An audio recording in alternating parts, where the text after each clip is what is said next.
Good evening. I'd like to call the August 7th Town Council meeting to order at this time. Welcome, everybody. I'd like to stand to salute the flag.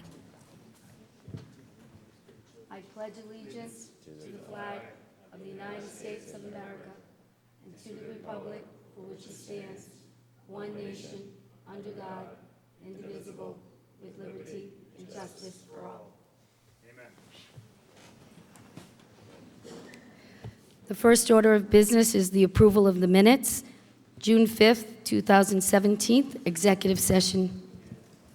Susan, can we hold on those because they weren't in our packet and I haven't looked at them yet? The bottom one, the June 26th, wasn't. Both?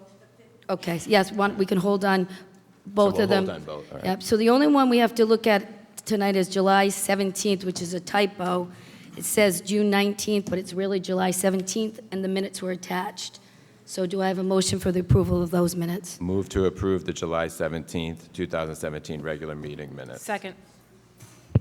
Any discussion? All those in favor? Aye. Aye. 5-0. Next, we have a showcase presentation, and we have a Safe Wise report, and Mr. Moretti has the press release, so I'm going to have him explain a very exciting thing for Narragansett. Mr. Moretti. So I'm just going to read the press release. The SafeWise report announces the 30 safest cities to raise a child.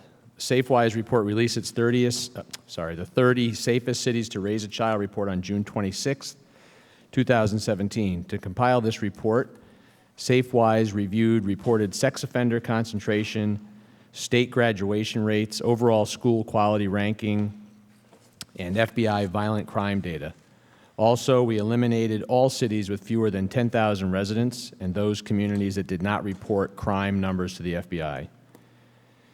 In quotations, while parents always strive to closely supervise their kids, it helps to have a community that's willing to focus on family-friendly initiatives that make the difference. These are the cities across America that make one of the toughest and most rewarding jobs you'll ever undertake a little less stressful.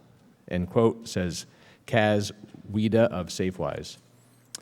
So quickly about SafeWise is a community-focused security organization committed to increasing safety, education awareness, and preparedness. We help our users compare security options in an informative and pressure-free environment so they can make the choice that's right for their family. If you have any questions or concerns regarding the Safest Cities report, please don't hesitate to reach out. Thank you, Mike, and we'll hand that off to the town manager. Thank you. The next showcase is from the Narragansett Lions, and I received a correspondence from the president of the Lions, and it reads, "Dear Madam President, on behalf of the Narragansett Lions Club, I would like to extend a sincere thank you to the Narragansett Town Council, as well as Park and Rec Department, Police and Fire Department, for their support during the 46th Blessing of the Fleet Road Race and Seafood Festival. It was another successful year. We received overwhelming praises from the community for having the additional Thursday night.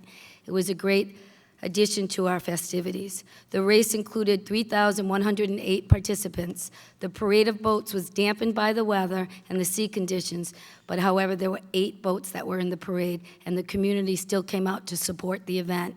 Thank you again for all your support from the town and all the other departments. Best wishes, the Lions President, Susan Wright." So they had a successful race, and it went without problems, so it was a great event. I have a couple of communications, and one is Congressman Langevin is coming to the town hall tomorrow night, 6 to 8. He would like people to join him in the community to have a conversation about the issues that are affecting Rhode Island, and it's here in the chamber. So we hope you'll come out 6 to 8 o'clock. And another communication is from Senator Whitehouse. He's visiting the Narragansett Community Center. He would like people to join him on Tuesday, August 15th at 11 o'clock a.m. at the Community Center in Narragansett to speak about the issues in the state. So those are the showcases. We're going to move on to open forum. When you come up to the mic, please state your name and your address. Do I have anybody for open forum? Mrs. Sheb-Shalowitz.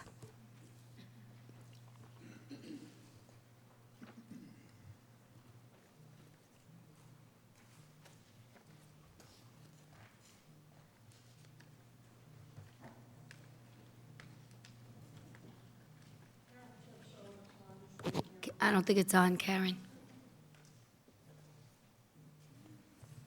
Oh, no, it's on. Karen Chabshowowitz, Wanda Street, Narragansett.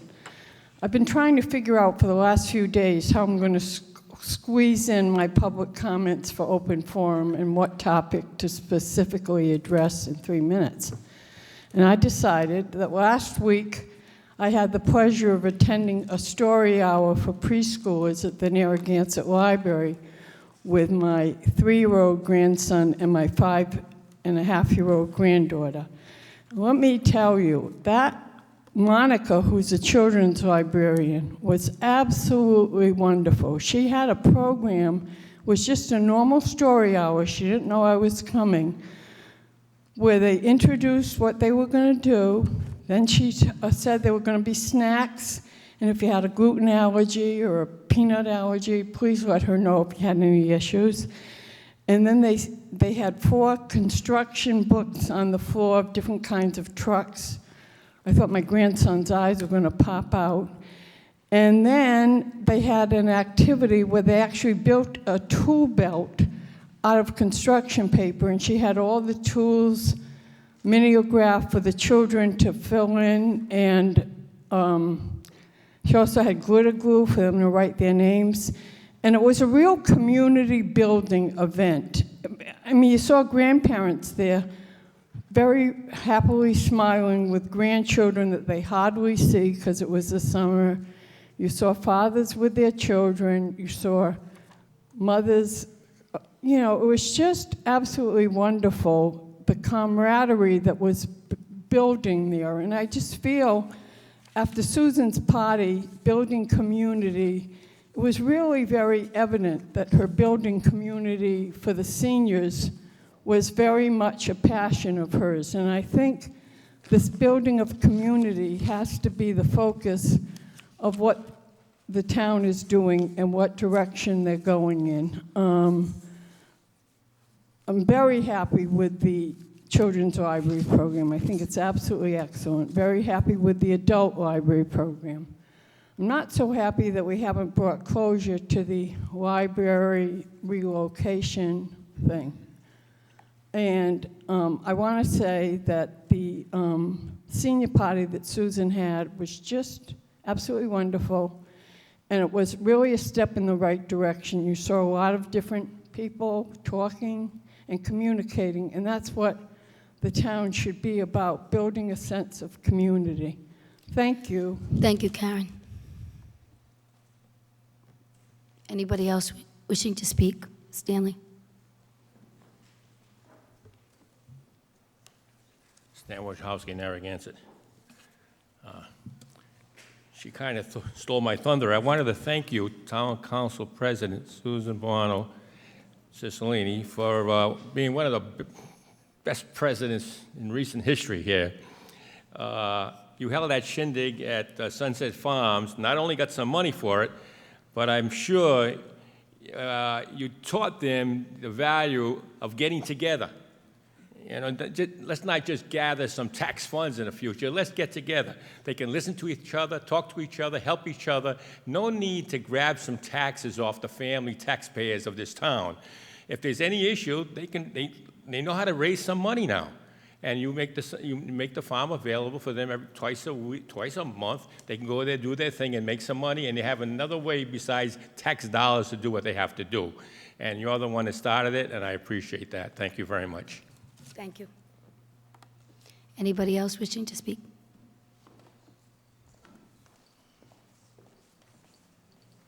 My name is Suzanne Marchand. I live on 7 Continental Road, and I border the Rodman Street condo project that's currently being built. 5 condos on 3/4 of an acre, and they're large condos. I wanted to speak tonight because the project has been an absolute nightmare for me.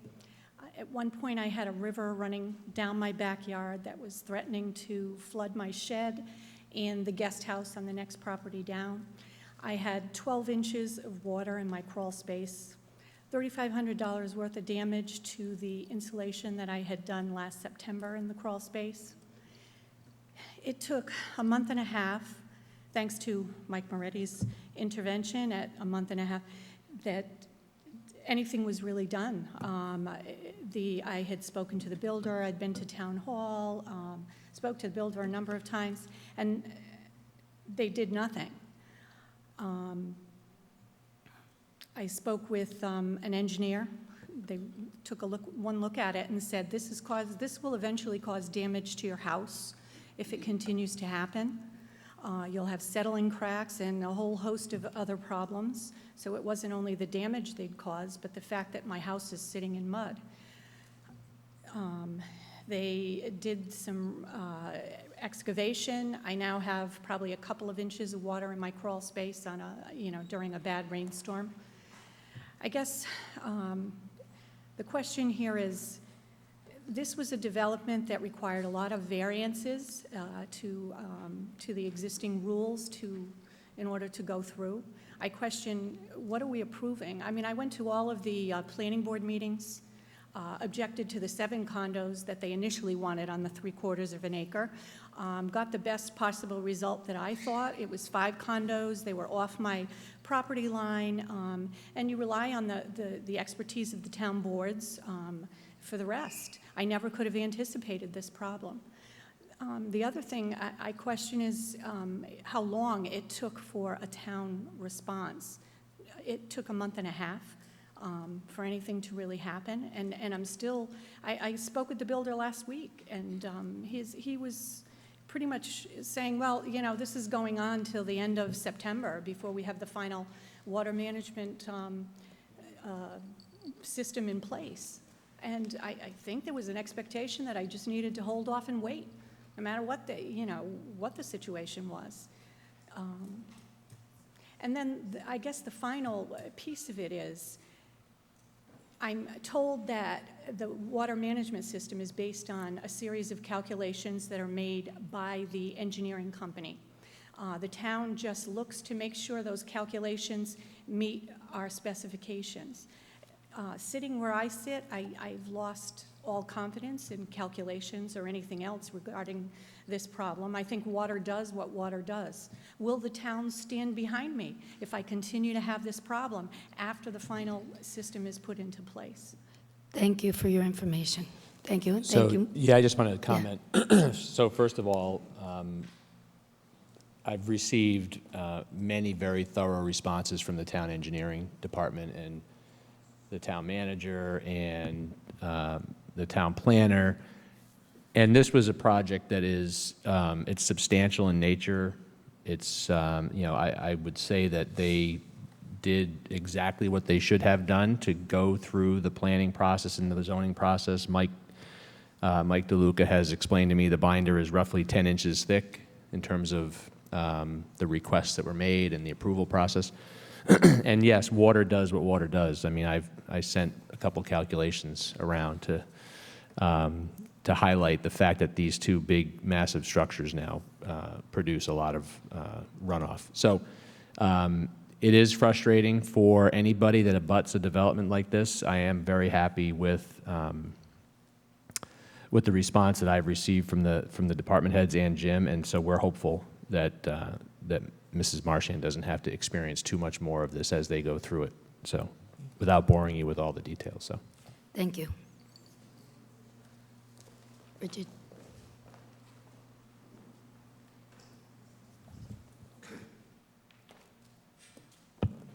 Richard Vangermersh, 55 Osceola.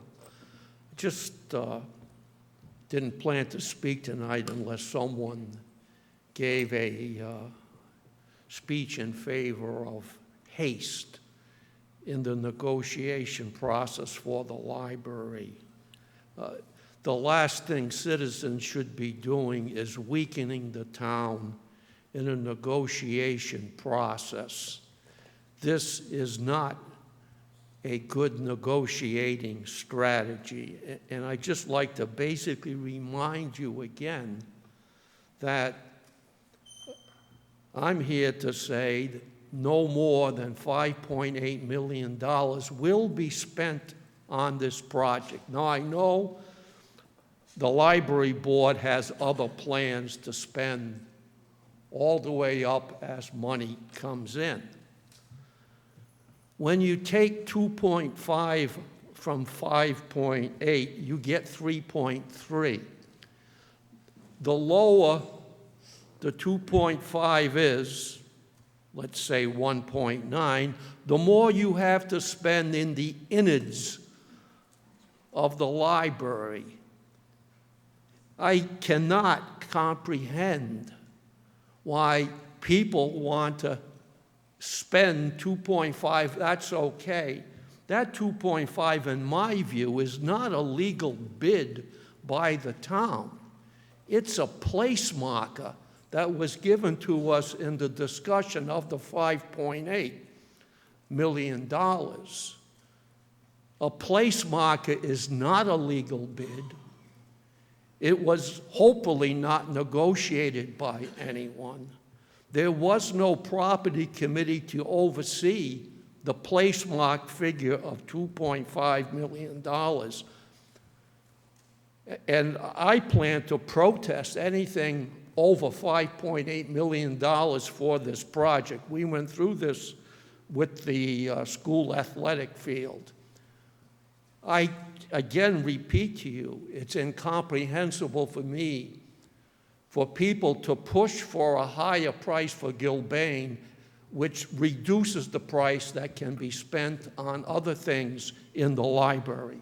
Thank you, Richard. Carol.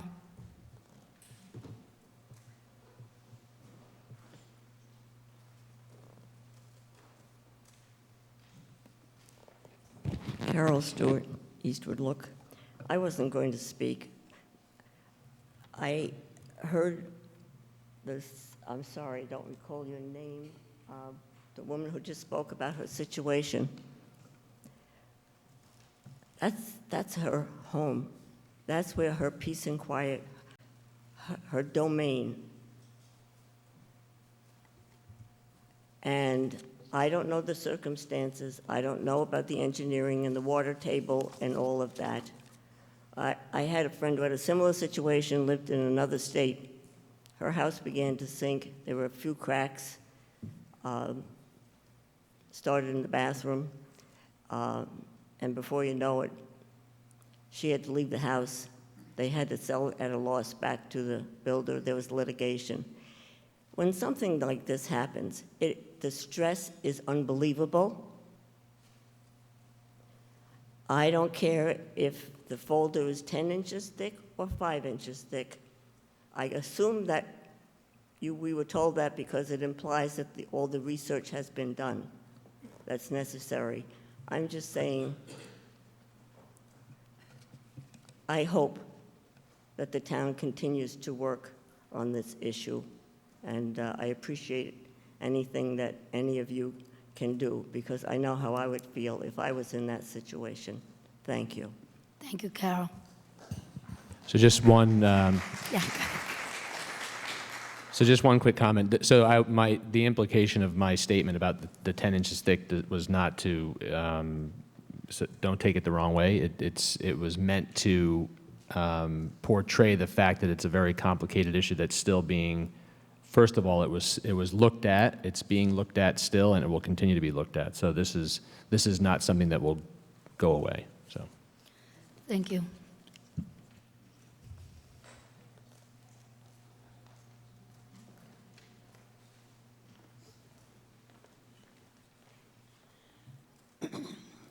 Gail Shields, Earl's Court. The Friends of the Narragansett Library have been having focus groups of members of the community who have used the library for different reasons. We've had book groups represented, we've had parent groups represented, we've had the general public, and it was very interesting to hear what they had to say about how they felt about a new library. There were several things that came out that many repeated. They wanted more quiet study rooms. They wanted specifically an area where teens could feel comfortable meeting and working on their projects. the parents would like a designated craft and story space that is large and comfortable for all the children who come to these, like you just heard Karen talk about. And for those who think that a library is outdated, many people mentioned the need for technological help. They wanted technology programs for children. They wanted a 3D printer. They wanted software development instructions and software editing. They wanted robotics, virtual reality, and coding programs for young children. And also for older people too, because where else can you go to learn some of those new things that we should all be kept up with? There were a couple of interesting comments. Oh, and the most important thing was more parking, more parking, more parking, more parking. Every single group mentioned that. Someone said that the library is the most central gathering place in town, and I think somebody just mentioned how we needed more central gathering events. And finally, one person said, a good library is the cornerstone of a good town. Thank you. Thank you, Gail. Anybody else wishing to speak? Open forum? Catherine? Catherine Celebrato, 48 Earls Court. Every year when I get my tax bill, I say to myself, why can't I have my bill direct debited for my checking?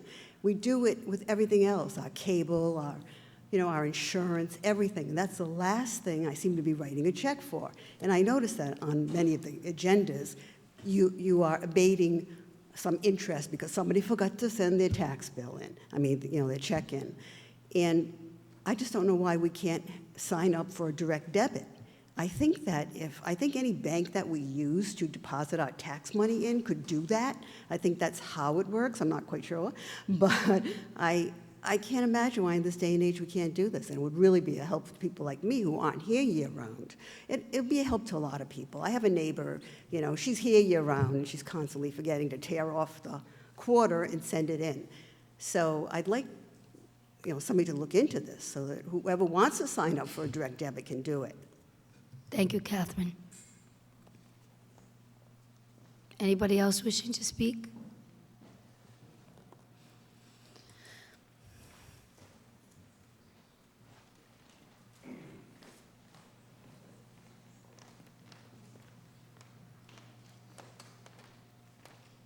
Paul Zonfrillo, 7 Wynwood Circle. There's an old saying that says, don't let the facts get in the way of a good story. And Richard, unfortunately, you've got the facts, and the library people have the story. And it really doesn't matter what we say. I looked at the library's facts about that they put in the back. They kind of belong in the fiction section. They talked about the cost to purchase the Belmont building is $5.8 million. We haven't bought it. State aid, 40%. That's over 10 years, could be pulled away, perhaps. I don't know if there are $500,000 in private donations, but the sale of the current building, $1 million, we haven't sold the current building. So we really don't know that it's only going to cost the town $1.5 million. And, I think it would be good, the rush, Richard, you're just dead on. The first thing of any negotiation, we told Downing, a $9 billion corporation, that this is how much we want to pay for it. They have no motivation to move. Why would they move? So I think that it's probably going to go through at Belmont, despite the facts. Thank you. Anybody else wishing to speak? Is the stenographer here? Yeah. All right. You can come on up and set up, sure. Are you wishing to speak, sir, for open forum? Yes, okay. And the stenographer, you can come forward, thanks.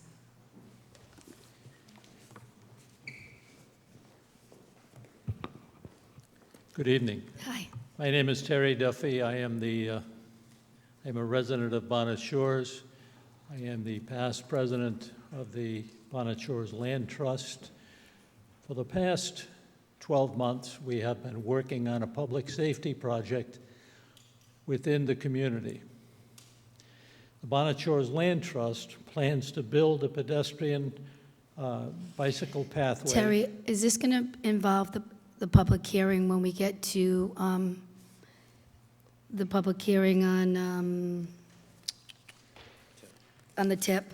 Is Yes, that good? yes, it so, does. So if you want, because we can include that presentation at that time, because I might defer to you if the public has some questions That on would be that fine. project, Thank okay? you.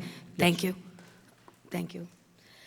We're just going to take a few minutes so the stenographer can set up for the public hearings, but I think while she's doing that, if we can move on to the consent agenda, and if there are any council members that would like to pull an item from the consent agenda?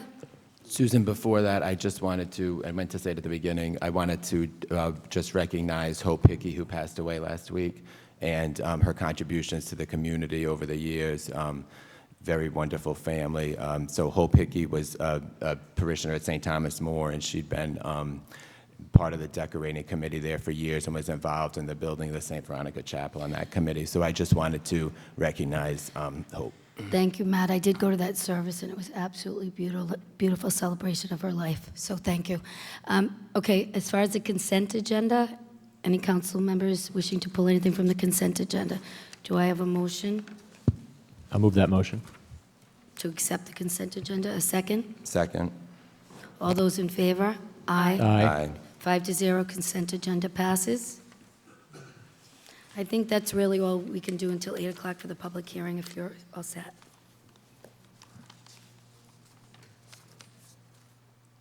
You have to wait about a minute, don't I? Bless you. 2 minutes. I just want to wait.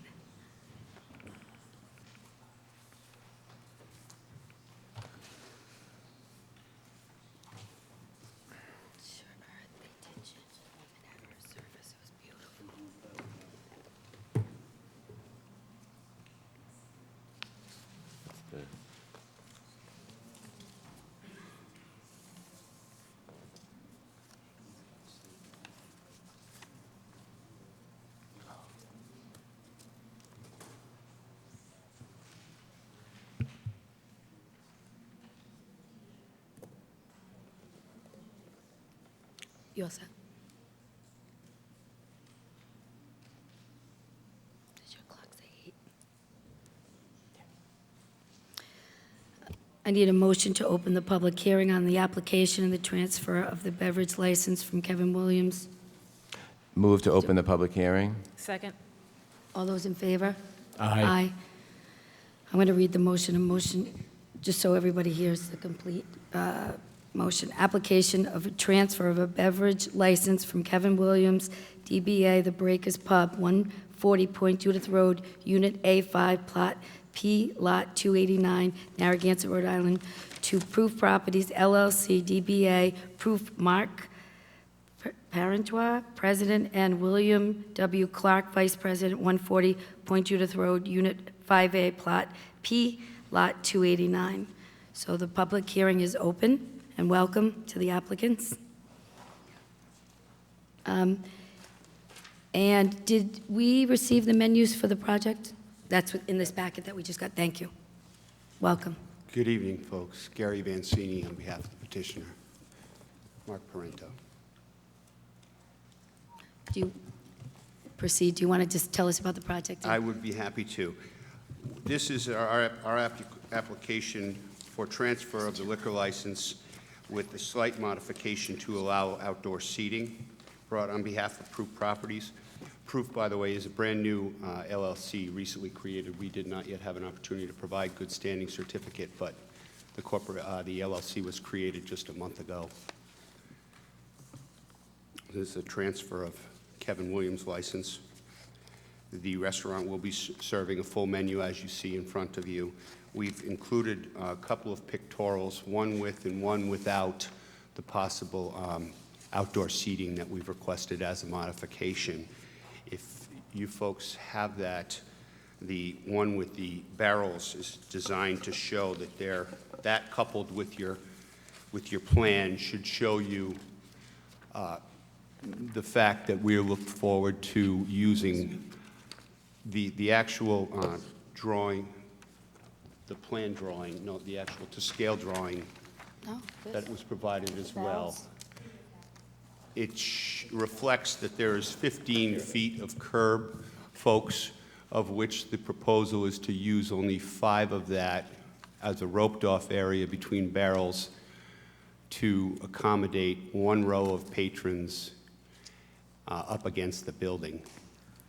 We did also take the liberty of including a statement from the fire marshal that this would not unduly interfere with the use of the sidewalk or in any way cause a fire hazard.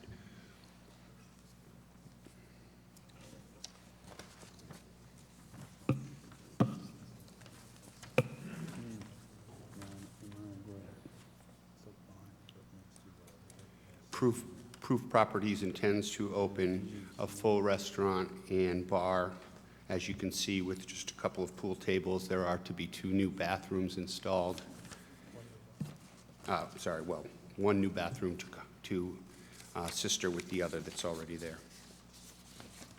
Is there anything else I can share with the council? Does the council have any questions? I had So a question about the windows part, because I went over there, the sidewalk and the window, I mean, you're going to serve liquor, food out of that window? What's the Oh, not- intent? Go ahead. I'm sorry. No, that's Sir, just could you for say- aesthetic value. Excuse me, sir, can you just state your name for the record? Sorry, Mark Parento? Okay, just raise your right hand for me, please. The testimony you're about to give is the truth, the whole truth, nothing but the truth? Yes. Right. Thank you, go ahead, proceed. Okay, so the windows, it's just for show, okay? They will open up and you can look out and talk to people out there, but there will be no serving through. Okay, that's what I was wondering, because I went over and it's not that wide, and I thought if you were going to serve out there, so it's just aesthetics, and it's just an open window? No service at all? Outside? Through the window? Through the window, no. Okay. I had a question about food or alcohol going through the window.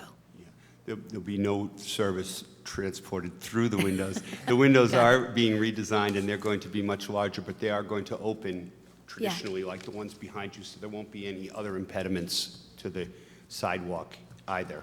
Okay. Is there a limit to the outside area? Is there a fire marshal or a fire code limit to how many people can actually stand on that sidewalk or that area? That's right up against the parking lot, right?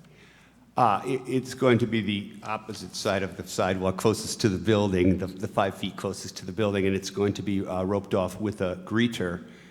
The fire marshal did not offer any maximum number to us, I thought because it was outdoors, but we could solicit such an opinion if the council would like one. I'm more curious than restrictive. I just have this image in my head of the old pier house on Ocean Road, if you remember that. As the council's probably aware, this particular unit has shrunk in size as some pieces have been tendered to other establishments. So there's not a lot of sidewalk there. As the rendering depicts, it's an opportunity for a handful of guests who would be outside, could actually enjoy the ambiance, other patrons on the other side of said wall, any music or television that they could hear. But it's going to be very limited, as you can see from the pictorial, that only a handful of seats will be available along that wall. So all the current conditions are going to be the same. So the list, no outside service at all, alcohol can be served at the tables in the dining room, with food by waiters or waitresses. Alcohol can be served in the bar area, at the bar, at the tables, without food. Do you see the list? I do. Yeah, I do so have the list. Meals can be served at the bar and the tables within the bar area. A full-service menu and daily dinner specials will be offered. Bar seating will be no larger than the previous bar. Entertainment is allowed during the hours of operation and can include the music and the disc jockey. Those are all going to be maintained. Those are all the same. Yes. Nothing additional. Yes, Madam President, other than number 1, which we had hoped we could clarify that a server would be allowed to serve those 5+ patrons along that wall. So a modification to the outdoor seating only, and we've reviewed these other conditions in detail and don't intend to alter any of those. No. Okay, so there'll be service, not through the window, but outside at the tables? Correct. And How many tables outside are you looking at? Handful. I know, what does a handful mean? 5? It means different things to different people. Yeah, I don't think we can, I don't think we can fit more than 5 tables out there. Does it So, say a it's, handful? 5 tables that hold how many people? Handful? 3 to 4 people. Is it specified? Does it say a handful? No, they just said. Said a handful, yeah. All right, so yeah, we would want to specify, like, Right.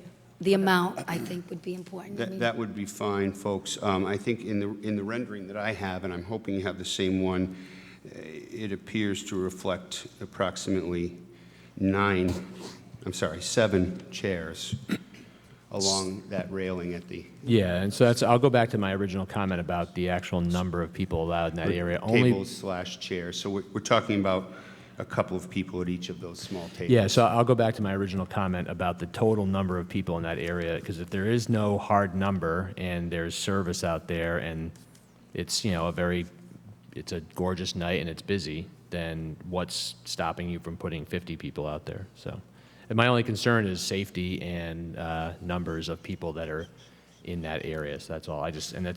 It's not on you if the fire marshal didn't tell you. I'm just curious why someone didn't I'll take restrict that it. burden, Mr. Moretti. If you'd like, I'd be happy to either speak with the fire marshal, or if the council would see fit to give us a number, and we'll be sure to stay inside. Yeah, I don't know what that. the number would be, Are but you good with 5?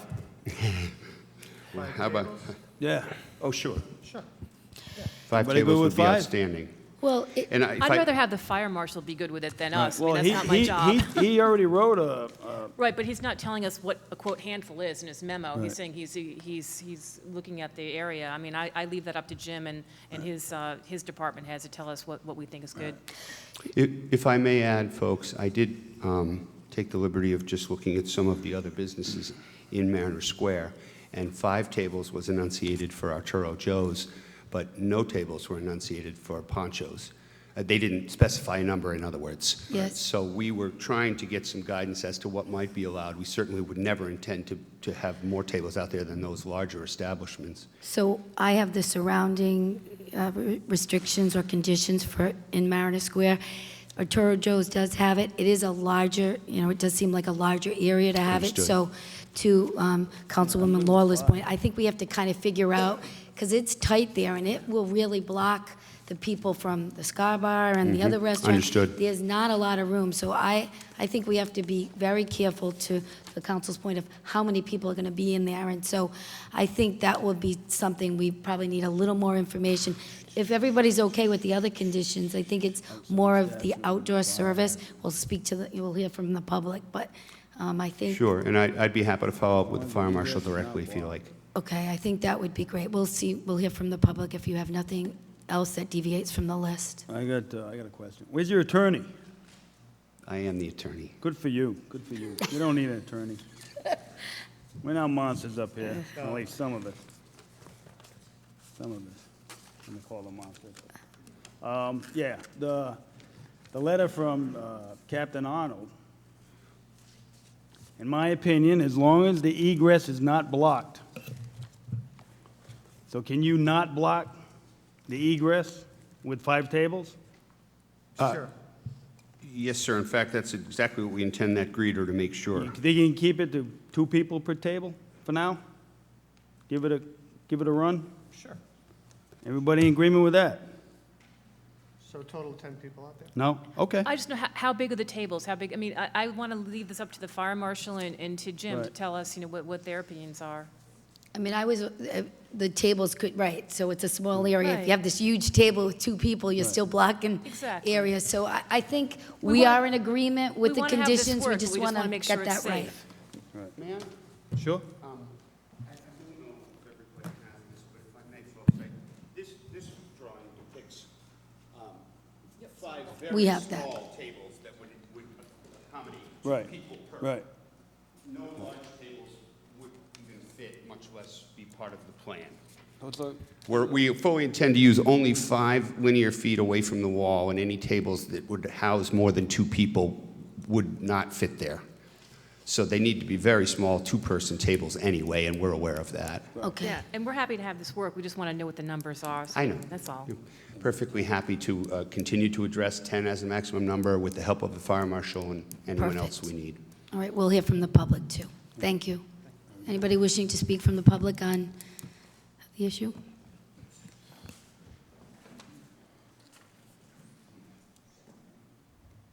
Swear to tell the truth, the whole truth, and nothing but the truth? Yes, sir. But you state your name and your address, please. Yeah, my name is Richard Vangermersh. I'll use my Mount View address, 15 Mount View. This is not for or against this, but a plea that we, and I'm really not exactly the best person to plea for a technical video of what is going on, because I don't use them.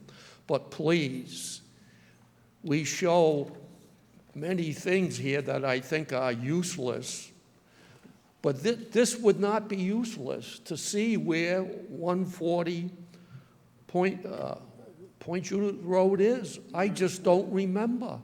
And I don't see any Richard, reason it's in why Mariner we Square. just don't do this. Yes, it's Mariner Square, right next to Avedisian's haircutting place, right? Is that where it's located?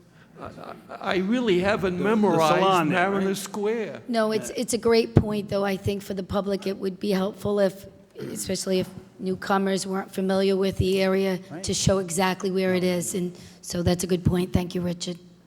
Anybody else wishing to speak from the public? Can I see that plan? Catherine? That's the same thing? Oh, I don't know, it's not a very, Yeah, it's the same. it's not a very good plan. Raise your right hand, please. Swear to tell the truth, the whole truth, and nothing but the truth? I do. Name and address for the record, please. Catherine Celebrato, 48 Earls Court. I just have a question for the applicant.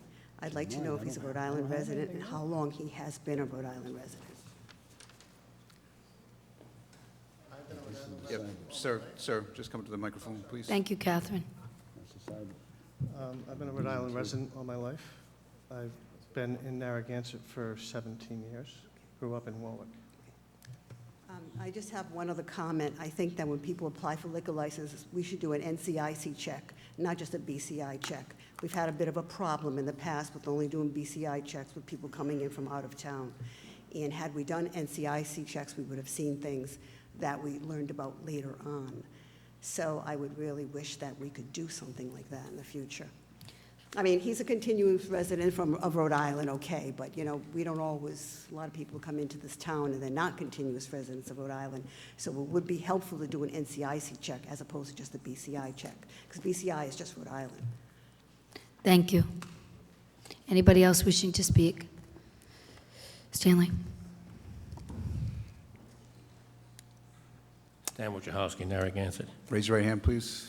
Swear the testimony you're about to give is the truth, the whole truth, and nothing but the truth? Yes. All right, thank you. I think it's a good idea to kind of help our businesses. You know, they have a short season. We kind of would like to have businesses here, and you know, I can visualize tables out there. It's kind of nice instead of stuck inside the building. So just seems like the right thing to do is to give them a shot at it. And if something happens, you can always pull his license during the license time. You know, you have that issue. So let's give him a shot. You know, right now I've driven by there. I haven't seen any problem. There's not a lot of residential areas close by that would be impacted severely. I think we ought to give it to them. Let's help businesses survive here. Thank you. Thank you. Anybody else wishing to speak? Okay, so for the council, it seems like there's an agreement of the list. The only thing is the number of seats outside, but we all agree with outside seating as well. So I think let's make a motion to close the public hearing, and we can take a vote with some provisions. Do I have a motion to close the public hearing? Move to close the public hearing. Second. All those in favor? Aye. So do we have a motion with the conditions that would go with local and state provisions and just, How about a motion, we go with 5 small tables, or outdoor seating? outdoor seating, 2 people per table at the Captain Arnold's discretion.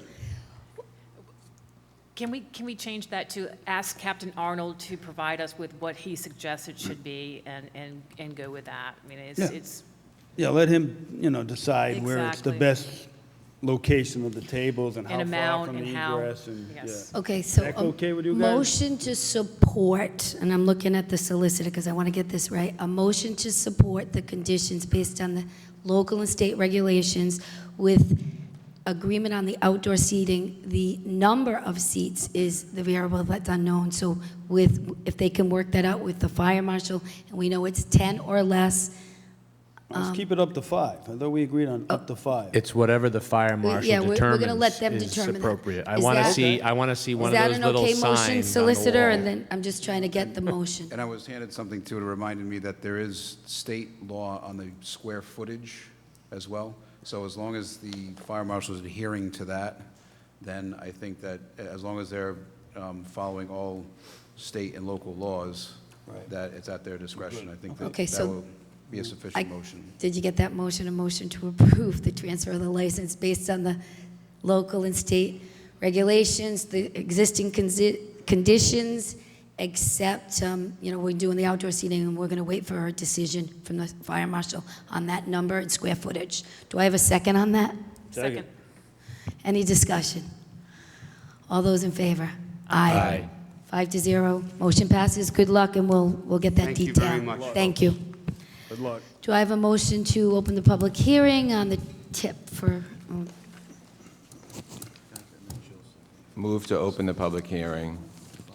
do I have a second on that? Yes, second. All those in favor of opening the public hearing? Aye. Aye. Aye. Boys, men, we're voting to open the public hearing on the tip. Okay. Aye. All right. 5-0, motion passes. Thank you. I just want to, before Mike comes up on this, in reviewing all the information, I just want to summarize too, because it looks like for this application, which is due, I know, August 11th, the first part of it is to agree on Bike Path 4B so that the town has the ability to manage and control so we can have the funding for the bike path. And then the second part of this, Mike, and I'm looking for, is clarification on the 4 new projects for the application. Is that correct? Okay. So why don't you come on up and give us the specifics? I just wanted to be clear because there was a lot of information given, and for the public, I want them to understand. The first is the control and the management of the bike path 4B, and so that we can get the funding for that. And then the second is the new projects that you're going to go through for the public hearing. Right. Okay. Thank you, Madam President. I'm going to give you a little introductory background for, not only for you folks, but for the folks in the audience. Perfect. And then I'll get right into the list of the projects. So what we're doing here is reviewing applications for the TIP. The TIP stands for the Transportation Improvement Program, which is essentially the capital improvement program for the state of Rhode Island as it relates to roadways, bridges, mass transit, bikeways, pedestrian improvements, anything that has to do with traffic and travel. What we're dealing with tonight, though, is the first annual update of the 10-year plan, which was approved last year. This is a change in format. Previously, the state used to do 6-year TIPs, and the unfortunate part of that program was that there were never any interim updates. So they expanded it out to a 10-year, but they've added in these annual updates, which I find, and I think my colleagues around the state find to be very advantageous, so that the communities can do what we're doing here tonight, which is to review our current plans, projects in the TIP, and also to consider new ideas. So this year is our first annual update. And what we have to do, as you all know, we've done this before, is to have public hearings on the new ideas or the revised ideas. So tonight, our responsibility is twofold: to consider any current projects in the TIP that may be improved by revisions to either the timeline, funding, or the scope of work, and to submit new projects that may be funded by the state or federal resources. As Council President mentioned, we do have one that we want to consider for revisions, and that's a big one. That's the bike path that we've all been talking about for so long. However, we do not want to change the scope. We do not want to change the cost. We do not want to change the alignments or the preferred alignment. All we want to do is take control of it. And that came as a result of a meeting that I and the town manager had, and Jeff was at the meeting also, with RIDOT staff who encouraged us to ask for it. This would come, if it is transferred, to us with funding. So tonight I'll review that project a little bit more, and then I'll go over the 4 new projects. I want to add 2 points. There are 2 special things that we need to keep in mind as it relates to the TIP program and the public hearing we're having tonight. One is that the state of Rhode Island requires that we prioritize every project that we send up. We can either give it a numerical priority or we can give it a high, medium, or low. We prefer, last time we went around this, we preferred to go with high, medium, and low, allows for a little flexibility, and as opposed to numerical. And I will be showing you that here in just a moment. The second thing you need to know, very uniquely, is that this program is open for submittals by individuals and by quasi-public agencies also. So there are opportunities for applicants, ideas that can come forward from just anyone that would go to the state of Rhode Island. They have to fill out the proper form, they have to do their own prioritization, and they have to sign the form and send it up. Individuals cannot receive the funding, but quasi-public agencies can. And I'm aware that one of them will be coming up tonight. Mr. Duffy came up at open forum, and he's going to come back to speak with you in a few minutes. So let me start.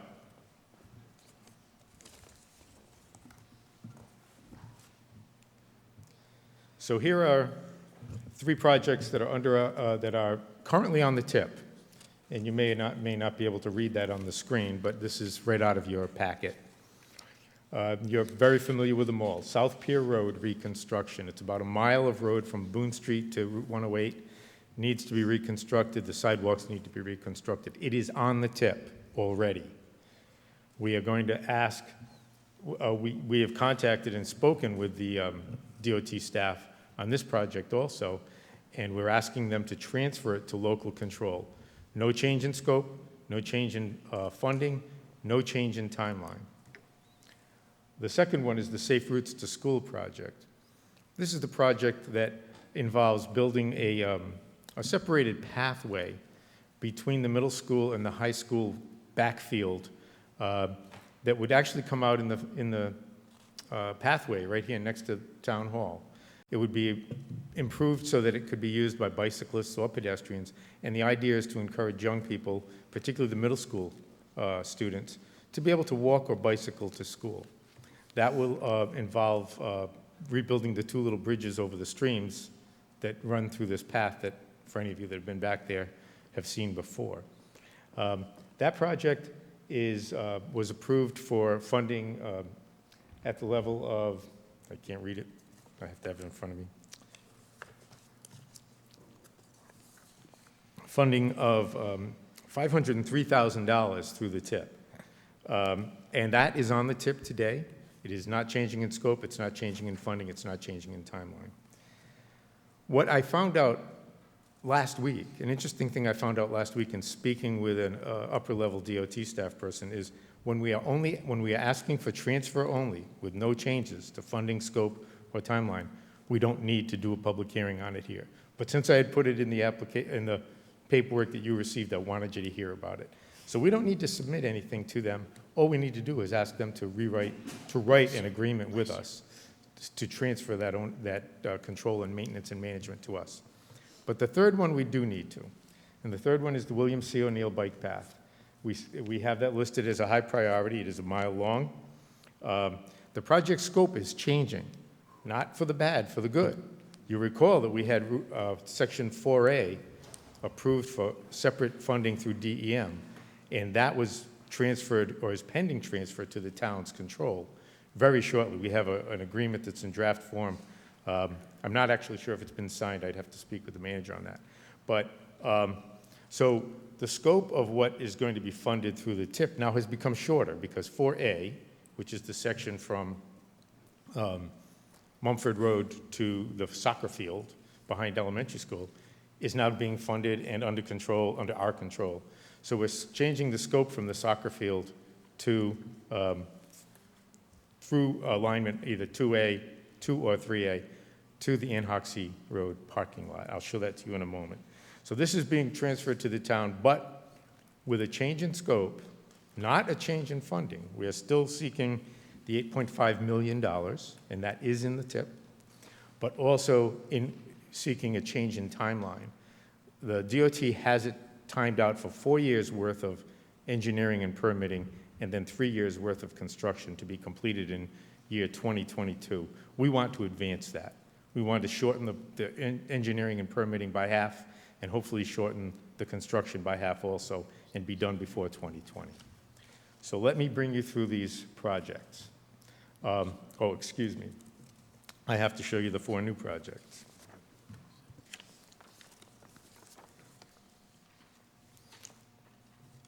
The first one is Bonnet Point Road, the causeway reconstruction.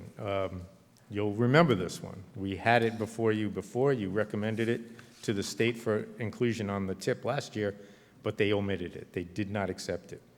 The reason we're resubmitting it is that we've reduced the scope in the length of the roadway being reconstructed, and because of some great updated unit costs for paving that Jeff Cesarine received just last year, the cost estimate has gone down from somewhere in the 800,000 range to about 400,000.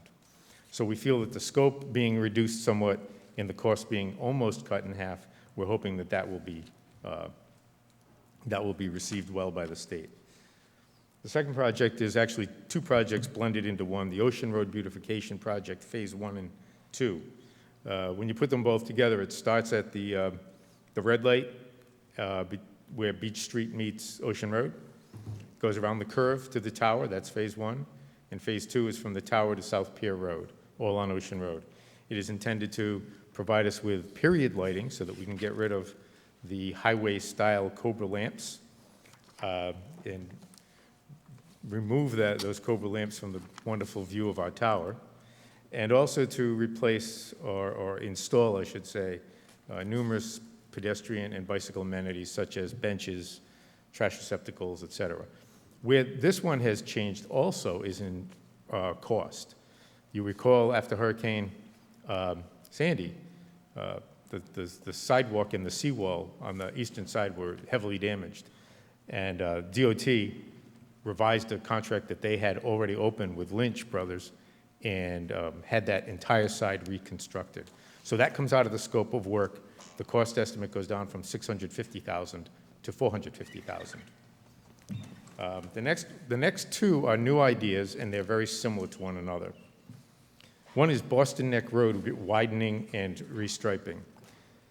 Boston Neck Road between South Ferry Road and the Twin Willows is a very busy place, as we all know, particularly this time of year.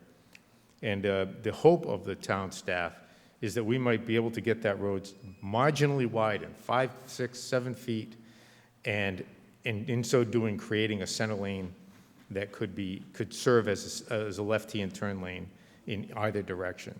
These sort of lanes have been used all around the state, and there's one, actually, a slightly different arrangement, not a left-hand turn lane, but what's called a center safety island, in place in town on Point Judith Road in front of Jerry's Hardware. So it's been used, they've been proven, and if we can put one in place, it'd be a great thing. We have, that's estimated at about $250,000. The last one is Point Judith Road restriping in the area near Jerry's Hardware, but extending that center island that I just described all the way down to Westmoreland Street.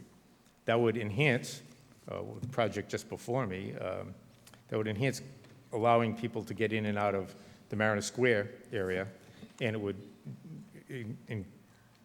very effectively improve the situation for highway garage vehicles going in and out of Westmoreland Street to not have to cause any obstructions in traffic while they are waiting to turn left. So I've got the graphics here. I can go through them quickly. I've already given you the descriptions. Whoops. So this is the school site right here. I'm back at the bike path, excuse me. Mumford Road, all the way over to here. That is 4A. That's already funded and under our control. 4B will start here at the corner of the soccer field and go up through Canachet Farm, ending over here at the Ann Hoxie Lane parking lot. This is alternative 2. Whoop, my apologies.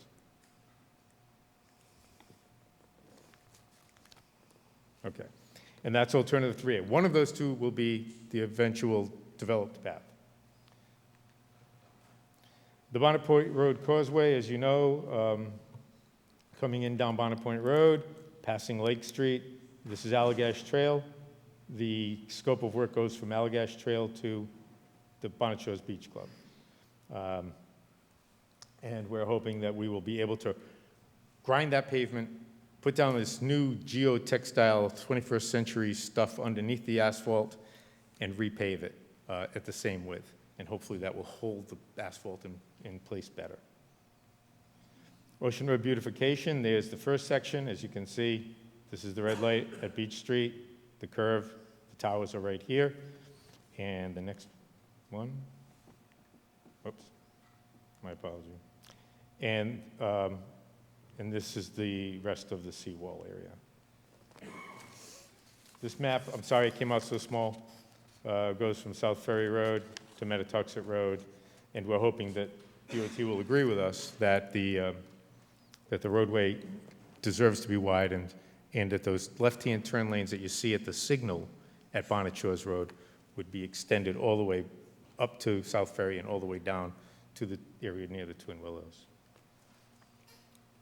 And then here is Point Judith Road, from Barton Way, which is the main road into Adventureland, all the way down to Westmoreland Street. It's not a very long stretch. We anticipate that being a $20,000 project, but really having great bang for the buck and creating a safe haven for left-hand turners. So those are our projects as they stand today. I'd be happy to take questions and remind you all that we need to open to the public before we close. Thank you. I have a question. Go ahead. So just to go through the process, so when you say transfer to local control, that means taking over the project management piece of it and doing the actual work? Yes, like, sir. So our resources, DPW resources, doing the actual work. But the funding, do we write the check and then get reimbursed from the state, or is that funding flow at the same time the project is happening? With regard to funding, I believe the funding will be placed in some sort of a dedicated fund that we can access directly. I cannot guarantee that, but it's not going to be a standard reimbursable such as many of the Rhode Island DEM grants are, where we have to show all the expenses and then, so I do believe they're going to be putting that money into a targeted fund for us. Mike, can I just interject something on that? Those are two important questions that we asked. Number one, the town would write the check to pay, and we would be reimbursed within 30 days. That was I stand corrected. All right, so that was the first concern we had. Second concern is we will not be using the town resources, DPW or anything. We will be managing this project. It was very important to us. It's very important to us in this town to get it built. So we, even though they offered it, we were eager to talk about it and accept it because we could move this project up by 3 years by accepting it. We could also get much more, Mike used the term bang for your buck, by us, by the town, managing this as well as negotiating prices to have it done. The state was very concerned that it would go way over budget if they had to do it themselves. So that was the, I mean, there's still a lot more to this, but I think it would be a very good decision for the DOT to give it to us and the town manager. We're doing it with 4A, and honestly, I don't think that would have been built if we didn't agree to do that, so that's where we are. And we were Thank you for the encouraged- clarification on that. And we were encouraged by the RIDOT staff to make this request, so they see the value in the efficiency at the local level. And as the manager mentioned, we'd be hiring contractors, designers, engineers, whatnot, to do the design work, so, as well as contractors to do the building. So with the funding, we can afford to do that. Thank you. Any other questions from the council? Yeah, I got a question. The cost of each project. Is there enough money to complete each project? Say that again, I'm sorry? The cost of each project. Is there enough money we're getting from the state to complete each project? We believe so, yes. Okay. Yes, we've looked at those numbers several times. I've there a conferred buffer with Jeff there, or- Cesarine on it. Yep. We've discussed it with the RIDOT staff. As I told you, we had 2 meetings with RIDOT Right. on each of these projects we're talking about. Okay. So, Good. Good. We also brought that up. We do not want to be shortchanged if we Yeah. do accept these projects.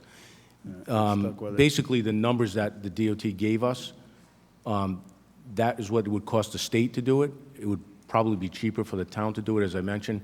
So, and I think there is a mechanism in place that when we brought that up, there is some discussion that, there is contingency She's getting funds. this all down, She's writing this all down, so, Oh, she is? yeah. Hi. Well, the local control is great. Yeah. I Oh, mean, yeah, you I'm in- you I'm cut on the board. time, Yeah. you get Honestly, reimbursed. Get the it local honestly, control. Get it done. the reason we are, the staff and myself really encourage this, is to speed this stuff up. Sure. The state Yep. has its own issues that we see every day with bridges and roadways. If Narragansett accepts the responsibility of managing these projects, we'll get them done much quicker. Right. Thank Agreed. you. Agreed. Any other questions from the council? So Mike, what you're saying, the first 3, you feel that the state will honor these grants for the first 3, for the bike path, for the safe school, and for the South Pier Road? yes. And just to clarify, the first 2 do not even need to be tip requests. I'm explaining them because they went into your packet Okay. before I was corrected. All we need there is to get, to put in place contractual agreements between the town and RIDOT. But we were very emphatic that if we're going to take them over, it has to come with the funding. And the funding that you see there is the funding they've committed to in the current tip. So what you're going to ask us to do is take a look at the others and either say yes or no, or prioritize those to which one we want? Yeah, thank you for reminding me to go back to the prioritization part. Yes, to add the priorities, particularly for the new ones, that we make sure that they are prioritized as I've suggested, or in whatever way you prefer. Keeping in mind that we do have to balance the high with the medium and the low. We can't have everything being a high priority. But, Mike, they come right now with, they've been rated, right? So it says Bonnet Point, the Causeway is a high priority, the ocean beautification is a medium, Right. Boston Neck is a high, Right. and the Is that our restripping. priority, or is it state's priority? No, this is a previous council's priority. No, the previous council's priorities were that there's 6 and 7 are new. Right. Yes. Previous council did 1 through 5, if you guys remember that night. And South so- Pier Road was a big one? Yes. Yep. So they have priorities next to them, so take a look at that and see. So that's what you need from us, Yes. the control for the bike path, and then we need to look at these 4 projects and decide which one is highest of the priorities and second and so on. Yeah. So Or you can just leave high, medium, and low on them. You don't Okay. necessarily have to put numbers. And as long as there's some semblance of balance, they'll accept that. I still stand. The three though, when this goes up to the tip they say these are the ones that we're going to go forward with. So Right. those have been given a check mark from the tip. So we had put in, I think, 12, and these 3 on page 1 have been basically, we've heard that they're good to go. So then it's page 2, number 4, 5, 6, and 7 that we need to then decide what. Okay, any other questions from the council? Yeah, I got a question about the causeway, Mike. We talked about this last week. They're not going to raise that road up. That's not in the scope of work, no. Right. And I know that frustrates you a bit, Councilman. Going to spend all that money and still going to But let me get make you aware. frozen. If I may expand just a little bit in the discussion, to make you aware that there is a request for a grant out there to, Dredge. by the Bonnet Shores Fire District, Right. to do some dredging. Right. That would effectively bring the pond level down. Correct. Not a lot, a foot Right. maybe, but a foot would make a huge difference. Understood. And there is So that helps with solidifying the roadway, as does the new design that was provided to us by Beta Engineering a year or so ago. Right. And as I mentioned, had been estimated at $700,000 or $800,000. But this last spring, when we got the new unit cost for doing paving and associated work, those numbers came down. Asphalt, the cost of asphalt's gone down. So the numbers came way down, and our estimate came down also. So we feel that we're in a very competitive position to do that and to build the causeway back so that it can hold up for another 20, 30 years. Right. What do you, all right, so we're gonna grind up the road that's there, right? We're gonna put a wrap around it and then repave it, correct? In Essentially. layman's terms, that's about it. Essentially. Is that gonna get raised? Is the height of eye gonna raise on that road? No, and I guess I forgot to answer the main part of your question. If we were to try to raise it or widen it, we would need to go through a very lengthy Right. permit process through the Coastal Army Resource Corps. Management Council and Army Army Corps. Corps, right. So we're trying to keep it as an in-kind reconstruction so that we can Repave. avoid those permit Yep. requirements. Right. Now, what about, what are the chances of the dredging and the repaving of this road are gonna happen at the same time, where they're gonna work for each other instead of 3 years later, they dredge it out, and by that time, the road's already heaved up from a severe winter? I wish I could tell you that we have that all scheduled out, but there are too many moving parts for us to be able to have a level of confidence that these things would happen at the same time. Okay. So I don't know how this, when you submit this to the state, in terms of, I know we have a sheet in front of us that says, high, medium, low, et cetera, but if I'm a marketing sales guy, I'm looking at what I believe is a more important project than beautification, which is Boston Neck Road, because it's a disaster as it stands right now. When it does say high, but it's the third one down on the list, I mean, does somebody go up and actually sell this to the DOT and present them, hey, these are the new projects and these are the, so I would just make a suggestion, if whatever the council decides is a more important project, I just don't like to see 450 medium ahead of 250 high, and that's my. So we're going to do that exercise. Oh, we're doing that, okay. Yeah, so we'll go through them and we'll get a sense of where this understand. council stands, Mike, and then we'll close the public hearing and we'll make a motion based on what we got, okay? Any other questions from the council?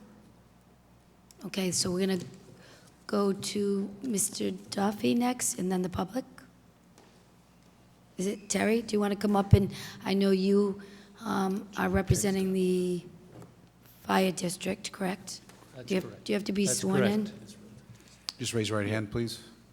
You swear to tell the truth, the whole truth, and nothing but the truth? I do. Please, your name and address for the record, please. My name is Terrence Duffy, live at 46 Richard Smith Road in Narragansett, Bonnet Shores. So I just want to clarify for the public so that I understand, the public understands, and the council. You're from the fire district. You have a desire to do an application for the tip on behalf of the fire district. And because you are going to do that, you come to this public hearing, you share what that is, and then if the public has questions, we can direct them to you and you could give them answers on that application that you're putting in. Is that correct? That's correct. Okay, so, and is it on one specific part of the tip, or is it on the causeway? It is on the causeway, Okay. specifically the causeway. Okay. And I might add, I have the project manager with me, a resident of Bonnet Shores, who is an architect and is the project manager for the program that we'll talk about this evening, or for this proposal. Okay, so you'll share that, and then if there are any questions from the council or the public, you'll be able to address it based on your individual fire district application. That's correct. Okay, thank you very much for clarifying that. But and to clarify, Terry, I think just for the steno, that David is on the land trust currently, but you were on the land trust but aren't right now. That's Just so correct. that's clear for the record. That's correct. Okay, Terry, it's all yours. The Bonnet Shores Fire District Land Trust has been working closely with the town, various offices over the past 3 years to address a very serious public safety issue in the fire district, specifically the traffic on the causeway. As you saw in Mike DeLuca's presentation, the overhead views of the causeway, for anyone who's been there, would frighten you. The causeway is 19 feet wide. There are no shoulders on the causeway. The causeway is plus or minus 100 years old, constructed of unconsolidated fill. Unconsolidated fill means nobody knows what it is. There is no provision, zero provision for 1,300 feet, a quarter of a mile, for any pedestrian safety. The project that after one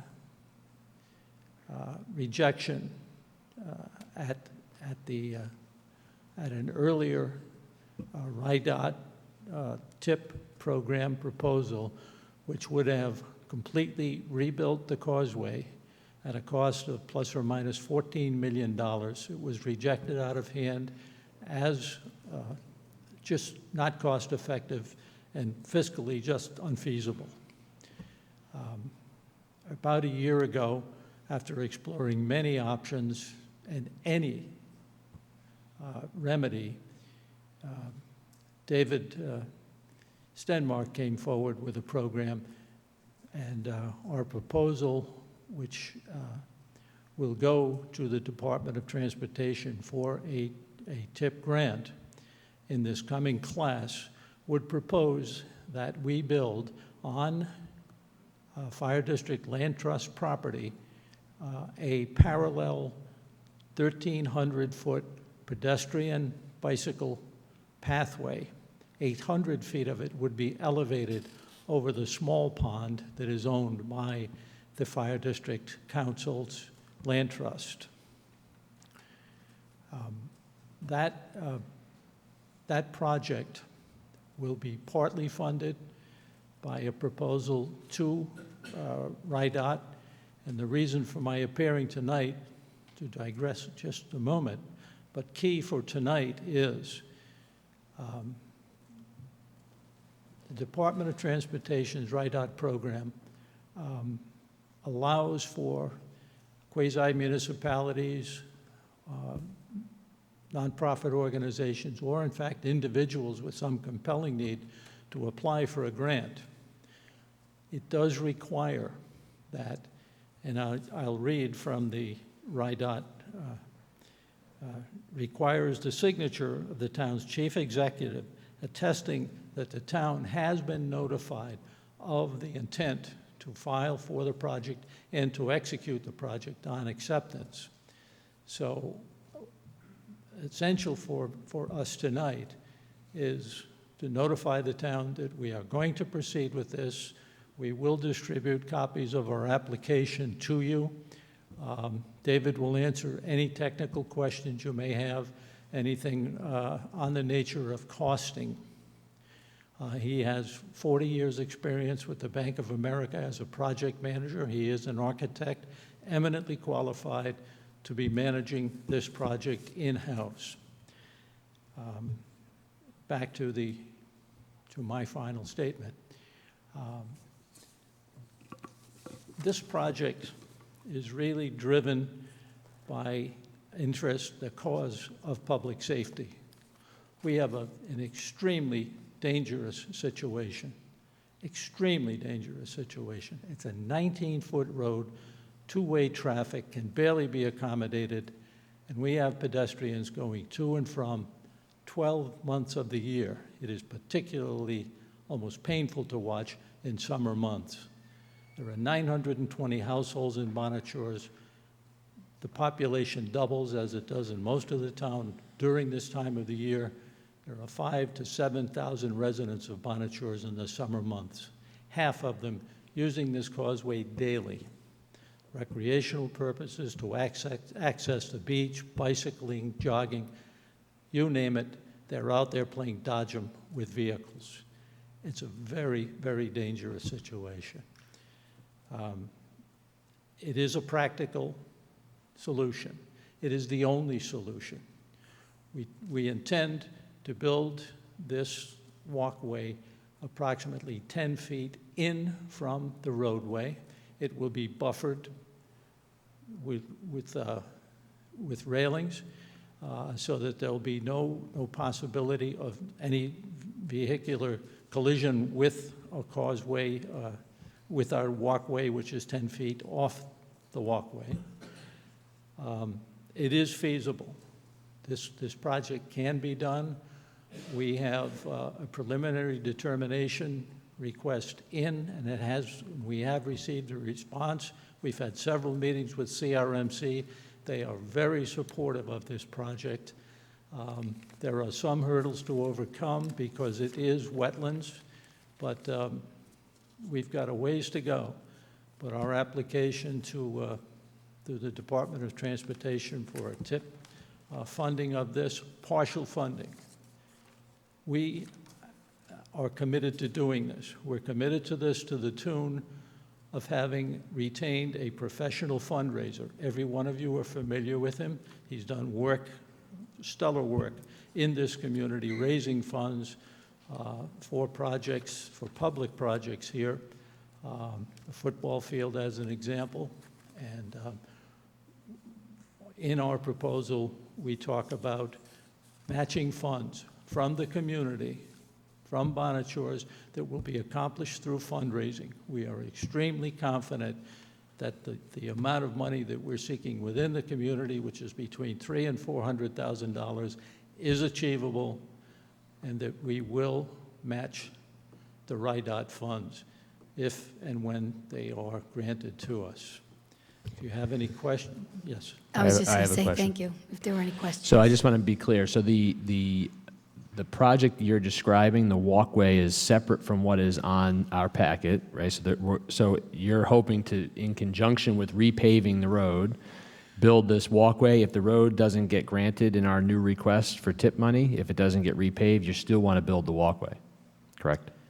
That's your goal? That is correct. I mean, a home run would be the road gets repaved, you get your walkway, and everything happens at the same time. No matter what happens to the causeway, this is a must. Yeah, no, I agree with, and I'm in support, by the way, of the causeway being reconstructed. Yes. And I was in a town in Connecticut for 25 years, and right up the road there was a very large causeway which had exactly what you describe as a walkway with proper guardrails and such, and it is an absolute necessity. So I'm supportive. I just want to be clear that the funding that you're going after is separate from this TIP money that's in this packet. Yes. Oh, they are totally separate and distinct. We are the applicant. The Fire District Land Trust is the applicant. We simply have to have assent, that we have to have acknowledgement that Sure. we have presented it to the town, and it must be signed by the chief executive of the town in order for us to forward our Well, it's the first I'm hearing about the walkway project. It's a great idea, and I'm very supportive of it, so good luck with that. Thank you. Any other questions? Yeah, I got a question. It's going to be west of the causeway? Is It that would what be we're talking about? southwest of the causeway, yes. Yeah, okay, all right.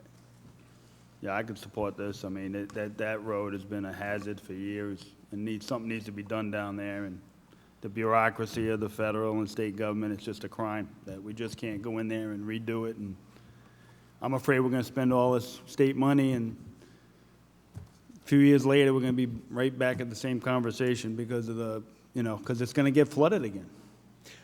Well, Anybody tell me it's not going to get flooded again? We get global warming, yeah, well. Okay, are there any other questions? Because I do want to defer to the public as well. I got one question. Yes. Is this going to be, again, I mean, there's a lot of moving parts on this one. Because you're going to have to drive pilings, I'm assuming, right? So you're going to get a pile driver on the new road, or you're going to put the causeway in before we put the new road in? No. Is that the plan? No, we have had preliminary estimates by three different, for want of a better description, this is a pier. Right. We have had preliminary bids or estimates from three companies that do this type of work. Right. And they all have machinery which will not be Low on impact. the causeway. Right. So they're going to do it on a barge? No, they actually drive the first few piers. Yep. Oh, okay. From the, Oh, and then actually, just keep pushing out. just keep moving Okay, along all with right, it. all right. No, that works. Okay. If there, I would like to defer at this point to David Sure. Stenmark. Sure. So- He's been doing this all his life. Right. Driving piles and relocating the river downtown in Providence was a lot more complicated than So what we're doing. I just have a question for Mike and the solicitor. We're going to accept the we're hearing it as part of our public hearing. We support it or not, it doesn't, we're accepting it, we don't have to act on it, we're just recognizing it, it's going into the record. Is that accurate?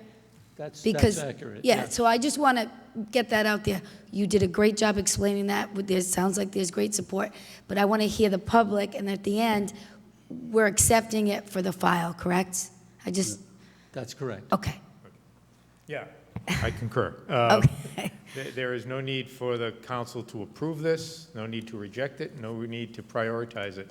The Bonnet Shores Fire District does all that work, but they are required to make it public and bring it to you for acknowledgement, and then to request the town manager's signature. All right, Mike, and so when we finish, we're going to do the bike path, and the priorities are something that we need to close and figure out tonight. That's right. Okay, thank you. Thank you very much.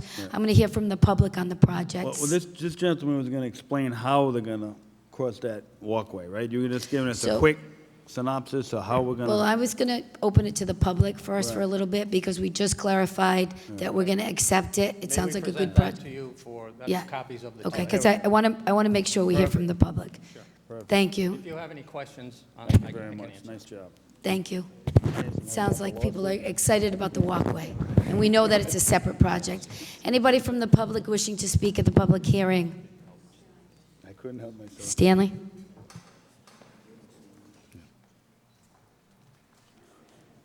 Thank you, Terry. Raise your right hand, please. Testimony about to give is the truth, the whole truth, and nothing but the truth? Yes. Name and address for the record, please. Stan Wojciechowski in Narragansett. I guess it was a little alluding to that my point is taxpayers' dollars.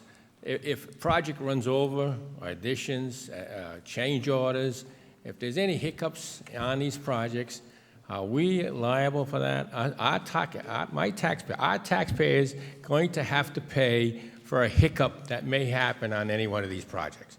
You know, I love this bike path, but I mean, if there's a hiccup on there, are we going to now have to pick up the cost on that? So let's get the answer to that. That's the biggest thing. Thank you. No. No. Okay. No, so for sure, we no, don't have listen, any Stanley, monetary responsibility, financial responsibility here, When right? we went to these meetings, that was a big concern. Is this enough money to do these projects? We're not walking into this blindly.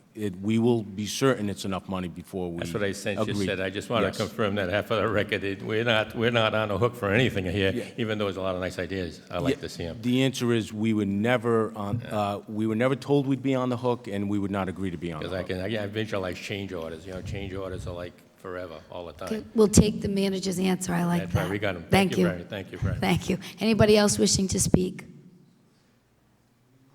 For or against the project? Anybody? No, on the public hearing on the projects, the bike path and the 4 new projects. Richard? Testimony about, Yeah. you have to just raise your right hand again, sir, sorry. Yeah. The testimony about to give is the truth, the whole truth, and nothing but the truth? Yes, sir. Name and address for the record, please. Yes, Richard Vangermersh, 55 Osceola this time. In 1947, I finally mastered a two-wheel bike after 5 years of tricycles. And I've been biking every year since, even though people are laughing at me. And I am distressed, because I was safer before we had the expansion of the bike path, because no car could use it as a passing lane. St. Veronica's Basilica couldn't park there because there wasn't any space. little kids on these super motorbikes couldn't use it. They can do all these things now. My only safety is to hop on the sidewalk where perhaps I might be safe. We have got in Narragansett a safety problem, not only with bicyclists who don't follow the rules, they don't follow traffic rules, they don't stop, they don't obey red lights, they go against the traffic rather than with the traffic. We have pedestrians who... Richard, are you in favor of the projects? I'm just, at the public hearing, are you in favor? Well, I am trying to get to the point that we've got a long way to go before we are ready for bike paths on the highways. I would never assume that because you widen the road that you make it safer for a bicyclist. And many times you don't. And until we have the willingness to educate the public as to this is a bike lane, not a parking lane. And if you could convince the parishioners of St. Veronica's Chapel of that, or now it's a basilica, I might be a lot safer. But people, people who are doing landscaping are parking their big trucks way over this. Thank you. Okay, but we have got many problems to do before we think we have safety for bicycles. Thank you, Richard. Anybody else wishing to speak at the public hearing? Catherine.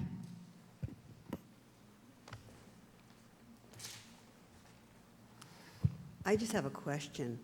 Is widening Boston Neck Road one of the 4 things we're talking about? Yes. Okay.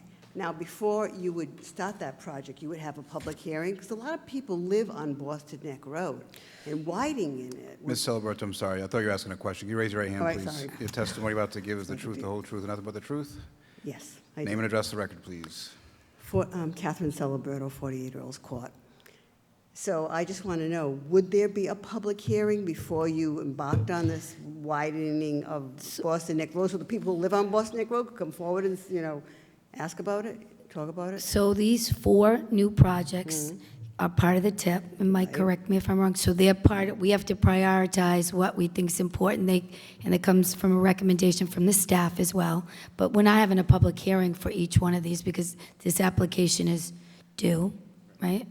No, but I mean, after we get the money, before you embarked on the project, would you? These are established projects, and the council has to determine which ones are the highest of the So no one priority. asked anybody on Boston Neck Road if they mind if they're.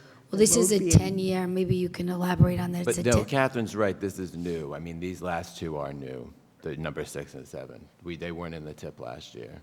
So the point she's making is that they're right, I mean, that's what she's saying, they're new and kind of Boston Neck Road isn't just a 3 days to commercial look strip. at. A lot right? of people live on it. And if you start widening the road, it's going to impact people who live on that street. And I just wondered if they had an opportunity yet, or will they have an opportunity to speak about it? Okay, those last 2 projects are part of this, Mike, so that's a good question. If we haven't vetted them through the public, is that going to affect the application, or can we do that at this point? It's since they're new. I mean, partially, we're doing it right now.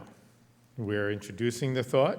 It's conceptual, as you realize, since we have no engineering design. That is part of the project, should we get funded. If it's the council's will at the time that, once the funding is confirmed, that the council would like to hold a hearing on the design elements of it, that would be fine.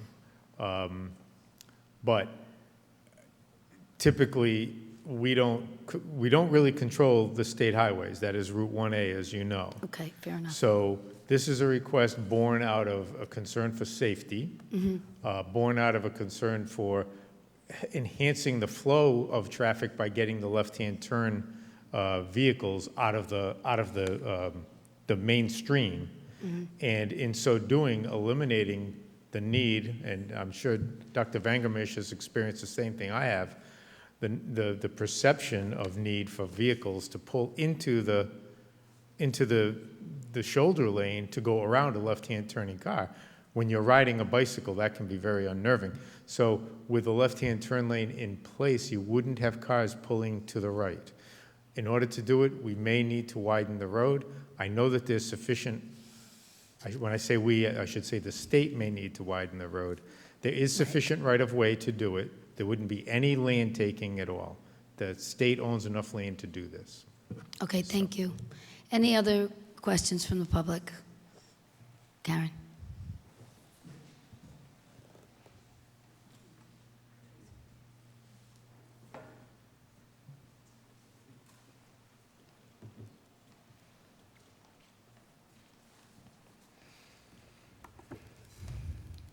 Karen Chebshaw at 63 Wanda Street, Narragansett. Your testimony you're about to give is the truth, the whole truth, and nothing but the truth? I do. Susan, I don't know if this is too off topic, but I'm very concerned about the traffic of bicyclists that go down Wanda Street towards that South Pavilion. Yes, so Karen, we're talking about 4B, and we're talking about the I four know, new and projects, so this is the time to comment on that information. But I agree with Mr. Vandermeesh about safety and bike safety, and I think it's, even though you're talking about specific projects, Okay, you want to make a general statement I want to make a about- general statement because I drive a wide tricycle that somebody else frequently drives down my street and by the pier that has a disability that rides very close to the ground. Having two first cousins that were killed by a speeding car, I'm very sensitive to this. And I don't think it's safe, and I don't think it's safe for safety vehicles when you allow cars to park all the way up there. And I've written and asked that this be addressed, but like a lot of other things, it circles the drain. Thank you. Thank you. Any other people wishing to speak?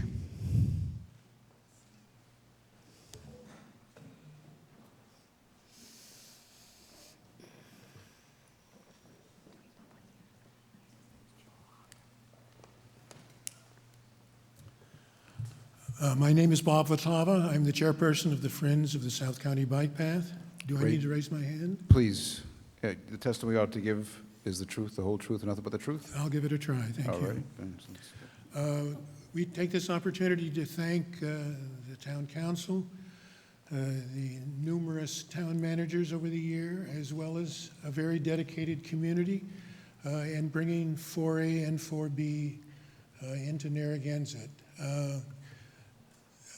Just a few comments about this project, which is probably the most significant piece of economic development to have come to South Kingston. And now it's coming into Narragansett. This project, the first major step in the advancement of this was in April of 1968 when Governor Almond, Senator John Chafee, Congressman Bob Wagon, as well as town official Steve, it's late, Steve Alford, as well as town council members, et cetera, attended the groundbreaking for this project. And at that time, the momentum was just starting to develop. The East Bay Bike Path had been built, and it was quite clear to everybody that these were quite successful projects for the advancement of many purposes, recreation as well as economic development. Through the years, of course, it's been, the projects have been handled by DOT, and so this was such that if there were any questions or disagreements and whatever, derogatory remarks as well as rotten tomatoes could be thrown to DOT. Now that you people have taken on the responsibility, we'll try to help you shield from such, but undoubtedly a major obligation you're taking on, and we're here to help you in any way we can. And undoubtedly 4B will be a little more complicated than 4A, but again, we're sure that the success within your leadership, it'll move forward. Thank you for your time. Thank you. Anybody else wishing to speak at the public hearing? At this time, I'm going to turn it back to the council, and we want to just take a look at these projects, and I'll see if I can draw some kind of consensus on high, medium, and low for the 4 projects. So let's start with the Bonnet Point Road. Presently, or from the last council, it was high. I would say it's a high priority. Everybody, high priority. So we'll identify that as high. Ocean Road beautification was identified by the last council as medium. I would say I'm at medium today. Yeah, I think we should drop that down to low since we had the introduction of 2 more projects. I mean, I Okay, think okay, Ocean Road's already beautiful. So a low, what do you think, Mike? Yeah, So a medium. I'm more interested in putting Boston Neck Road as a high priority. I mean, if it drops off, this time, fine, at medium or low, it doesn't really matter. Okay, so can you just, can you rate it? Medium. Medium, thank you. Low. Jill? Okay, so it seems like it will be a medium. That's a consensus. Boston Neck widening is priority, it's a high. I still think it's a high.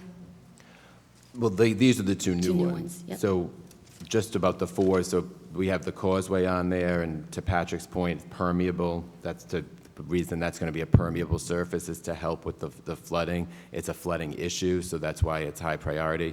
A beautification project, Ocean Road, I think can go to low because it's beautification. Yes, so we get to these last 2. Just painted it. yeah, let's just finish going through So them. when we get to these last 2, these are new. I mean, I would argue, I don't know if we need to send these based on some of what I heard from Catherine. These are, Mike described what the concept is here. This is left-hand turn signals, and then, left lanes in the middle that'll kind of be those swing lanes like we see by Stop and Shop. And those, I think a lot of people from out of town coming down here and not being familiar with the roads, I think those could cause a lot of problems and danger, actually. And I'm concerned, I would not submit these 2 to the tip. I Okay, don't so think. you don't want to submit them at all, but I just wanted to finish the exercises as far as the last council to now, so we can get a consensus. And as Catherine said, if we want to do something when the money comes in, to have a hearing to talk more about it. But I think he needs some kind of indication of these projects, which ones are important and which ones are going to fall to the wayside. So, But 6 and 7 were not by the council, they're yeah, new so, this year. yeah, I know. So do you not want to rate them at all? I kind of agree with Matt on this. I mean, there are 2 of these that I quite often, after the Dillon Rotary on your way to South Kingstown, there's a large area of where one of these, Mike, is. It's so confusing. And the same thing as far as Jerry's Hardware in the Point Judith Road, we have so many out-of-state plates. No one knows what those are. There's no direction there. And I find it to be more of a hazard and an issue as far as being concerned about safety. I know what the intent is to make it safer, but there's no direction. Nobody understands what the Rotary is anyway. You get in there, if they're not from Rhode Island, and you don't know what it is, and then you get into this large line of yellow lines. I just think it's more of a safety causing accidents, anything. So the ratings are from the staff, not from the last council. Right. For the last 2, they're new projects, so. For 6 and 7, yes, those are our suggestions. Right, so I say Matt low and to Jill both. is saying, hold off on those 2. I just want to hear from the other 2 gentlemen as far as those No, projects. I mean, are we going to, so I absolutely support the causeway, I absolutely support Boston Neck Road. The other 2, I could, drop those down. I don't agree with not submitting them. Okay, so what would you say for Boston Neck? High priority. What would you say, Patrick? I would say it's high, but I would just be happy if they just resurface the damn thing. Okay, and then as far as the last project, again, Jill and Matt are saying hold off, and what's your pleasure on the Point Judith striping, Mike? I mean, I think, is that part of the other Yeah, it's part of the. I mean, it can drop off. I mean, and that's not a. That's a low from the I staff have that ratings. low. I Okay. have that real low. Okay, so let me just summarize the 4 projects. The causeway is a high priority for this council. The Ocean Road beautification is a medium. There's a divide. 2 council members don't want to submit the last 2 new projects, the Boston Neck Road widening and the Point Judith. And this side of the chamber here says high for the Boston Neck and Point Judith. And I would agree with those ratings. So it would be high for Bonnet, Causeway, medium for Ocean Road, Boston Neck would be high, and Point Judith would be low, as a consensus of this council for the projects. Okay? Well, we have to vote on that, and I want to make one more plea, actually, about those. I mean, if you talk to people in South Kingston, when that went in on that road between the Rotary going up to basically where Carvel used to be, Right. a lot of people complained about it. A lot of people said it was confusing. Right. A lot of people said it was dangerous.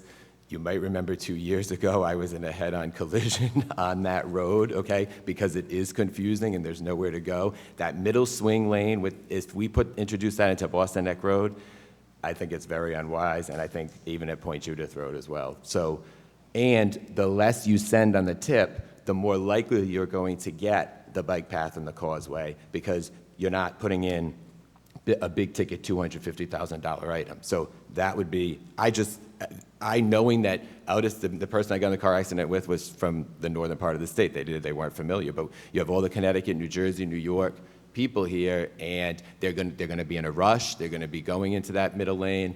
And I think it would be a disaster. I'm not interested in pursuing it. Okay, thank you. Okay, so do we have a motion to close the public hearing? So move. Do I have a second? Second. Okay, do we have a motion to accept the staff recommendations on the management and control of 4B and the ratings of the 4 projects, 2 being new, and I'll repeat again, Bonnet as high, Ocean as medium, Boston Neck as high, and Point Judith as low? Do I have a motion? Can we split them up and do 4 different motions? Excuse me, Madam President, there was a motion and a second to close, but there was no vote to close before this. Oh, sorry, a So if vote you to wouldn't close the mind- public hearing. Aye. Aye. Aye. 5-0, motion's closed. Public hearing's closed. All right, a motion, and Matt's asking to split, to do one at a time? Okay, so we'll do that. So we'll do a motion to accept the staff recommendation on the management and control of 4B for the bike path. Do I have a motion? So move. Do I have a second? Second. All those in favor? Aye. 5-0, motion passes for the first part. For the second part, we'll take them individually under the recommendation of the President Pro Tem. We'll start with the Bonnet Causeway as a recommendation for the tip for a high priority. Do I have a motion? So move. Second.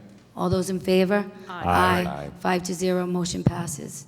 Second one is, do I have a motion to accept the Ocean Road beautification as a medium priority for the tip? I'll move that motion. Excuse me? Oh, did you move that? I moved it. Second. All those in favor? Aye. Aye. No. No. 4 to 3 1? to 2. 3 to 2. 3-2. Oh, sorry, you went, no? No, yeah, I want it to be 3-2, low. I sorry, want it low. motion Yeah. passes. We just painted it, it looks beautiful. Okay, sorry. So, did you get that, Ian? It's a 3-2? Okay, now for the Boston Neck widening and restriping, a motion to submit that to the tip as a high priority. Do I have a motion? I'll move that motion. Do I have a second? I have a question. Mike, do we have to go with the center lane? Well, you have to second it before you can do Right, the right, question. right. So second it for the question. You have to, a motion and a second for discussion, right? Yeah. Okay. A second. Now for you discussion. can ask your question. All right.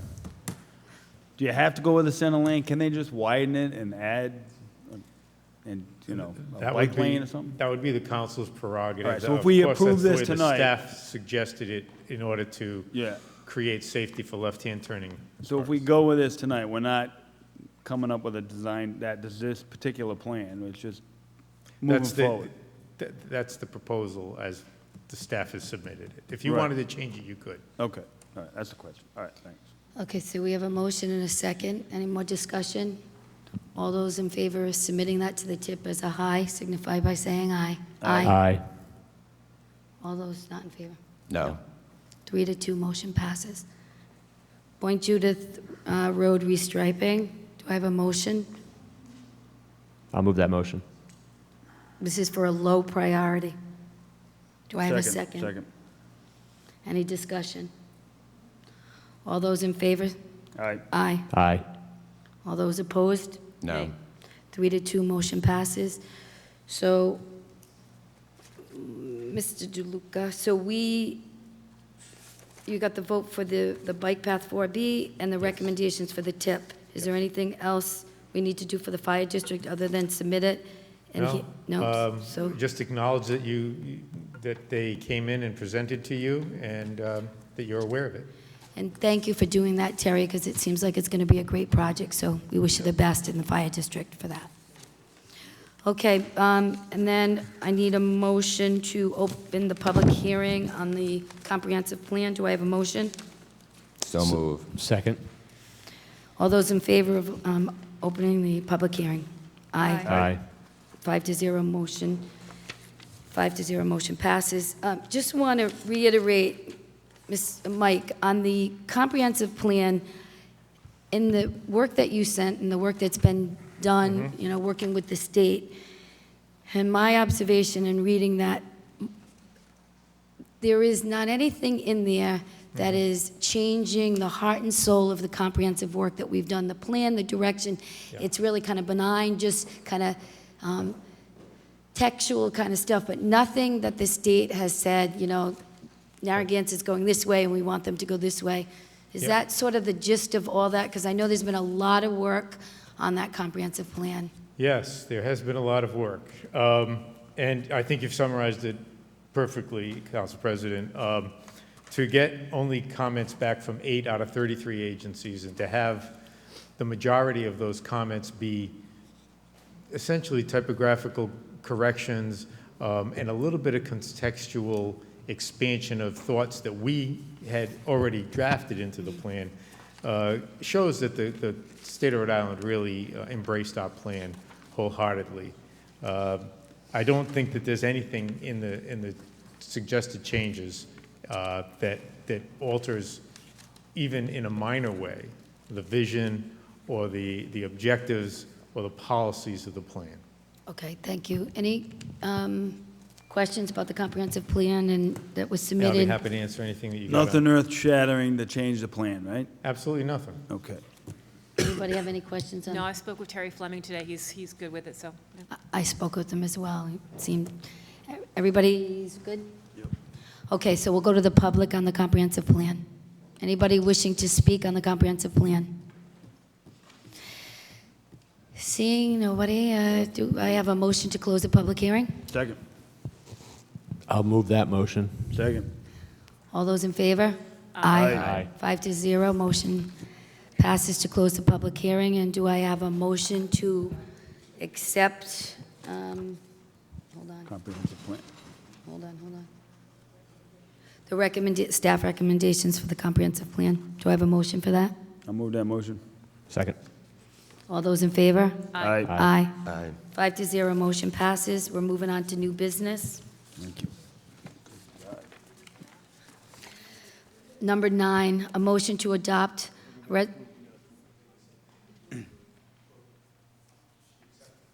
I accepted it, right? So is that enough, or do I? No, tell me, do we need to do something more? That's up to Mr. DeLuca. I thought there was two, the motion to accept, to receive. And then then place I'll- on Motion to file? receive and place on file the report. Yeah, a motion to, thank you, yes. So move. A Motion to receive and place on file. And I'll second that. All those in favor of accepting it and placing it on file? Aye. Right. So that's 5-0, Aye. motion passes. That's done, right? Mike, it's done, right? This is it? We I'm accepted assuming it. by accepting that you're authorizing me to make those changes in the Yeah. plan as they've been suggested by the various state agencies. And I will make those changes, send it up to the state, and we should be getting a certificate sometime in the near future. And then it's 10 years from now. Thank you. And then some, yes, Start- at least start- 10 years. start Okay, now. moving along, number 9. Start now. Thank you, Mike. A motion to adopt a resolution amending the official list of parking restrictions and regulations in the town of Narragansett in accordance with the Narragansett Code of Ordinances. Do I have a motion? So move. Second. Any discussion? This is a second reading on some of those restrictions in that very problematic area. Hearing none. All those in favor? Aye. 5-0, motion passes. 10, a motion to introduce, read, pass, and accept a resolution amending the official list of parking restrictions and regulations in the town of Narragansett in accordance with the Narragansett Code of Ordinances, South Pier Road. Do I have a motion? So moved. Second. Discussion. This motion comes on from the chief. It's the first reading, and the recommendations came from the Municipal Parking Committee. So do we have any questions for the chief on this? Anybody from the public? Stanley? I was just curious, do all the people affected by this change, are they all notified? Do they all know what's happening now? They're not going to be able to park in front of their house? Do they all know that? Or do we just pass this thing and all of a sudden we find out we can't park there? That's all I want to know. I came from the municipal committee. I never heard of that before. So that's chief, the lead on that. Can you come on up and just give us a, on the South Pier Road, no parking on either side of 108 at the intersection of Ocean Road? And for the public, we should have identify who it's coming from instead of a general committee. Yeah, so it's a municipal, I think it's, just so I can let the public know, the Municipal Parking Committee is the town manager. But it should come from a person. No, an I'm just item. saying it Yeah, for the right. public so everybody knows. So it's you, it's the chief, and who else was part of that? And Jeff? And Ann. Yes. And Ann. All And right, Mike so- Pacheco as well. Mike Pacheco. So in the future, we'll just list that municipal committee. Thank you. Go ahead, chief. Yes. Yes, as we get constant submissions from members of the public, police department observations, things that come up where, Bless you. bless you. In this particular situation, there was an email that had been sent to the town asking us to take a look at the situation at a particular area of South Pier Road. And from our observation of it and what my officer had seen the scene, and actually, ironically, the day after we had decided to do this as a committee, one of my police captains was out there looking at it as an officer safety and public safety concern. Vehicles parking on the road there. It's a very narrow road in that section of South Pier Road. It was causing a hazard, so we agreed as a committee that it should be shored up to be the same as the rest of South Pier Road and be restricted from parking. So Stanley had asked a great question. Will people be aware of this change, or how will that be communicated? It's going to be a change. That would typically take place through the town government and the police department. Okay, so they'll be notified in some way so that Yeah, we they make know. notification, yeah. Okay, thank you. Any other questions for the chief on this South Pier? Anybody from the public? Thank you, chief. Anybody from the public? All those in favor of the first reading? Aye. Aye. 5-0, motion passes. Let's see. Number 11, a motion to introduce, read, pass, and accept as a first reading an ordinance and amendment of Chapter 70, the Code of Ordinances in the Town of Narragansett, entitled Taxation and Finance, Class 2 Tax Classification. Do I have a motion? So moved. Second. This motion comes on from Mike and Patrick. Okay, this is revisiting the 150% commercial rate over the lowest residential rate and reducing it to 125% over the lowest residential rate. You can only adjust this commercial rate in assessment year. This is an assessment year, and we won't have another one for 3 years. So hopefully a future town council will eventually get down to the single rate, which is my wish. But, so that's where we're at, and Councilman Moretti was kind enough to co-sponsor this agenda item. Thank you.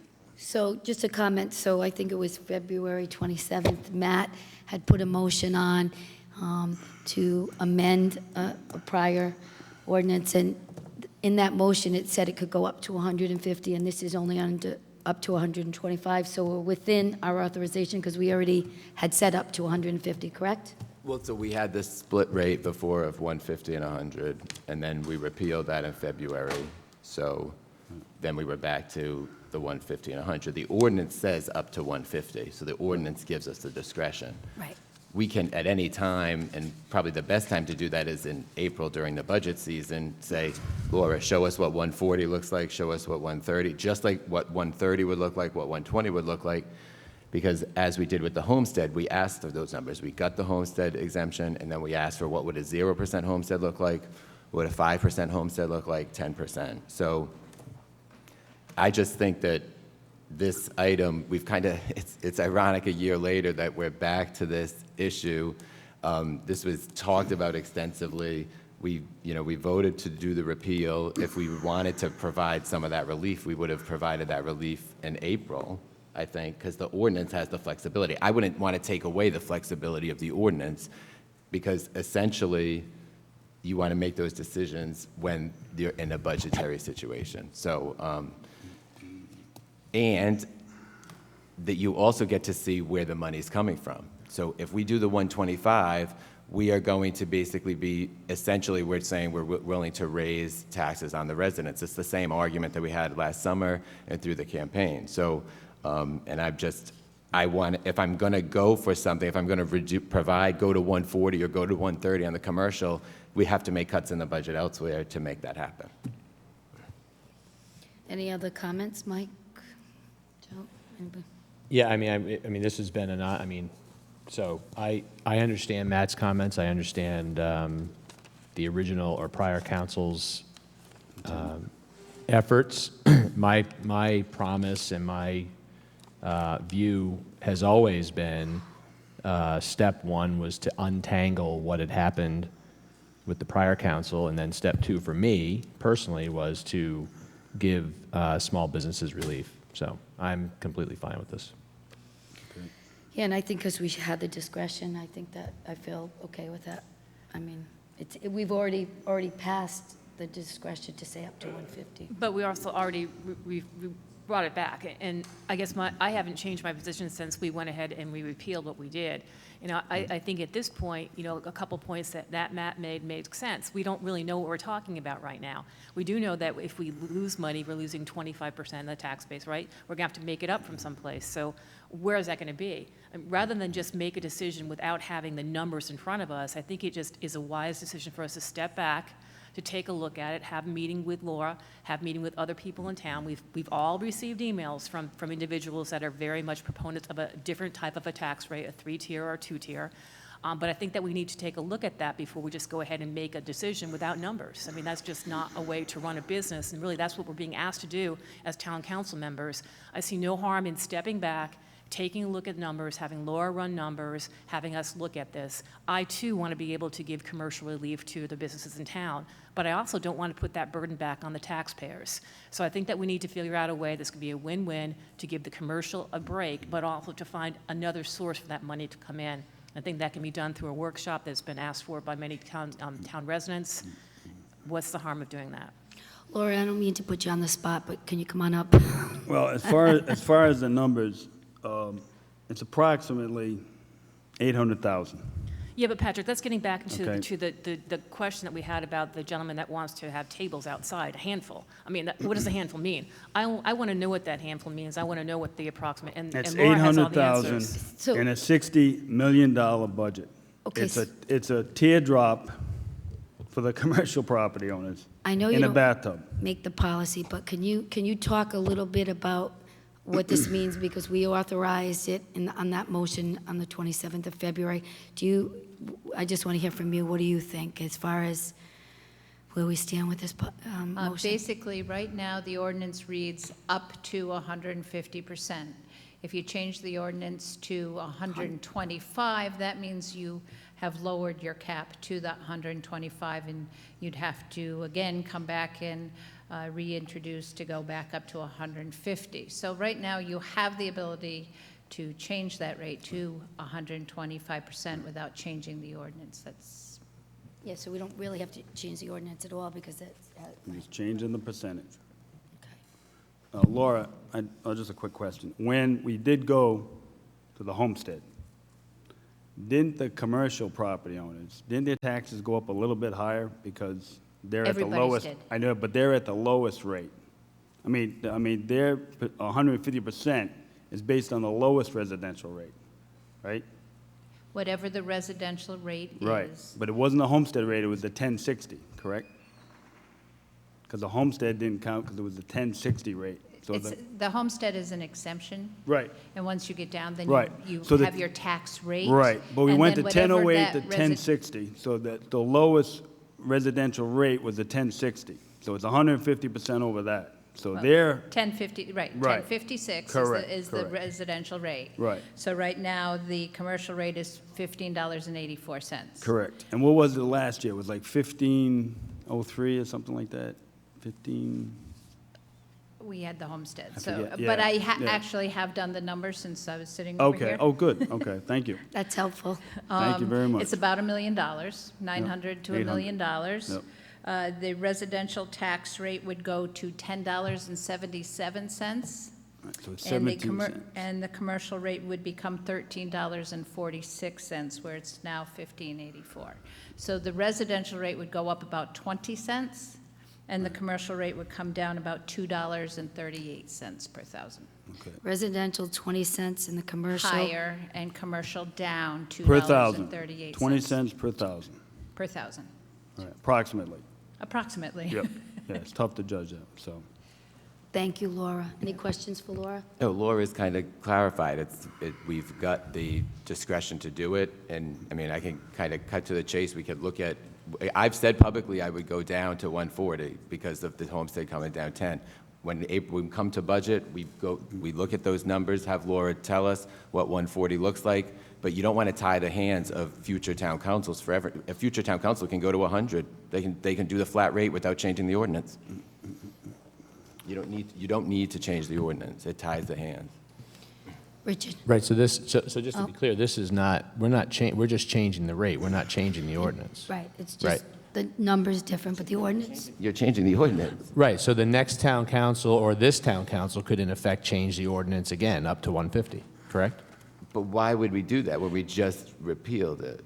It's kind of, right, it says right here, it's a first reading to change it. Instead of saying Class 2 property rate shall not be more than 150, we're amending that ordinance to now say Class 2 property rate shall not be more than 125.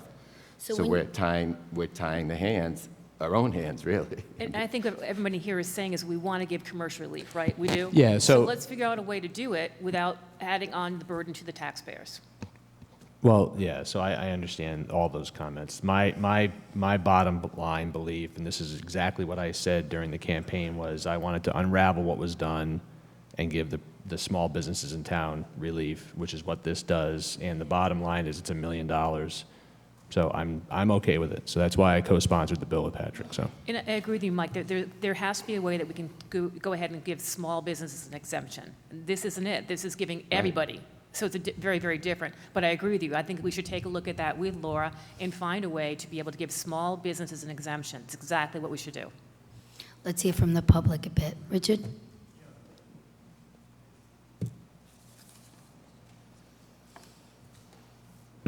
Yeah, there is something that you probably should do now, and that is take a rigorous look at rental property.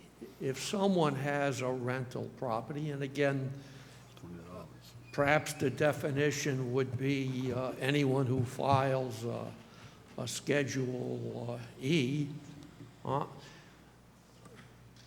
or has rental registration, every person who rents property should be taxed at the business rate. If that were so, there may be no change in the, let's say, regular taxpayer, if you will. I know I had a rental unit and I paid which is now torn down, thank God, but I paid the regular rate, but I was in business. And if you have a rental property, again, there would be some definition. It's not easy just to say this, but if we judge it to be a rental property, it must be taxed at a business. And and the notion that this break should be skewed to small businesses is a good one, but I would start with a very rigorous look at what we do with rental property. And we have rental registration, which I probably don't think is 100% accurate. But everybody on that rental registration list should be taxed as a business. If we find substantial people taxed as, say, regular people, if you will, yes, there is an additional revenue there that we could get. Thank you, Richard. Carol?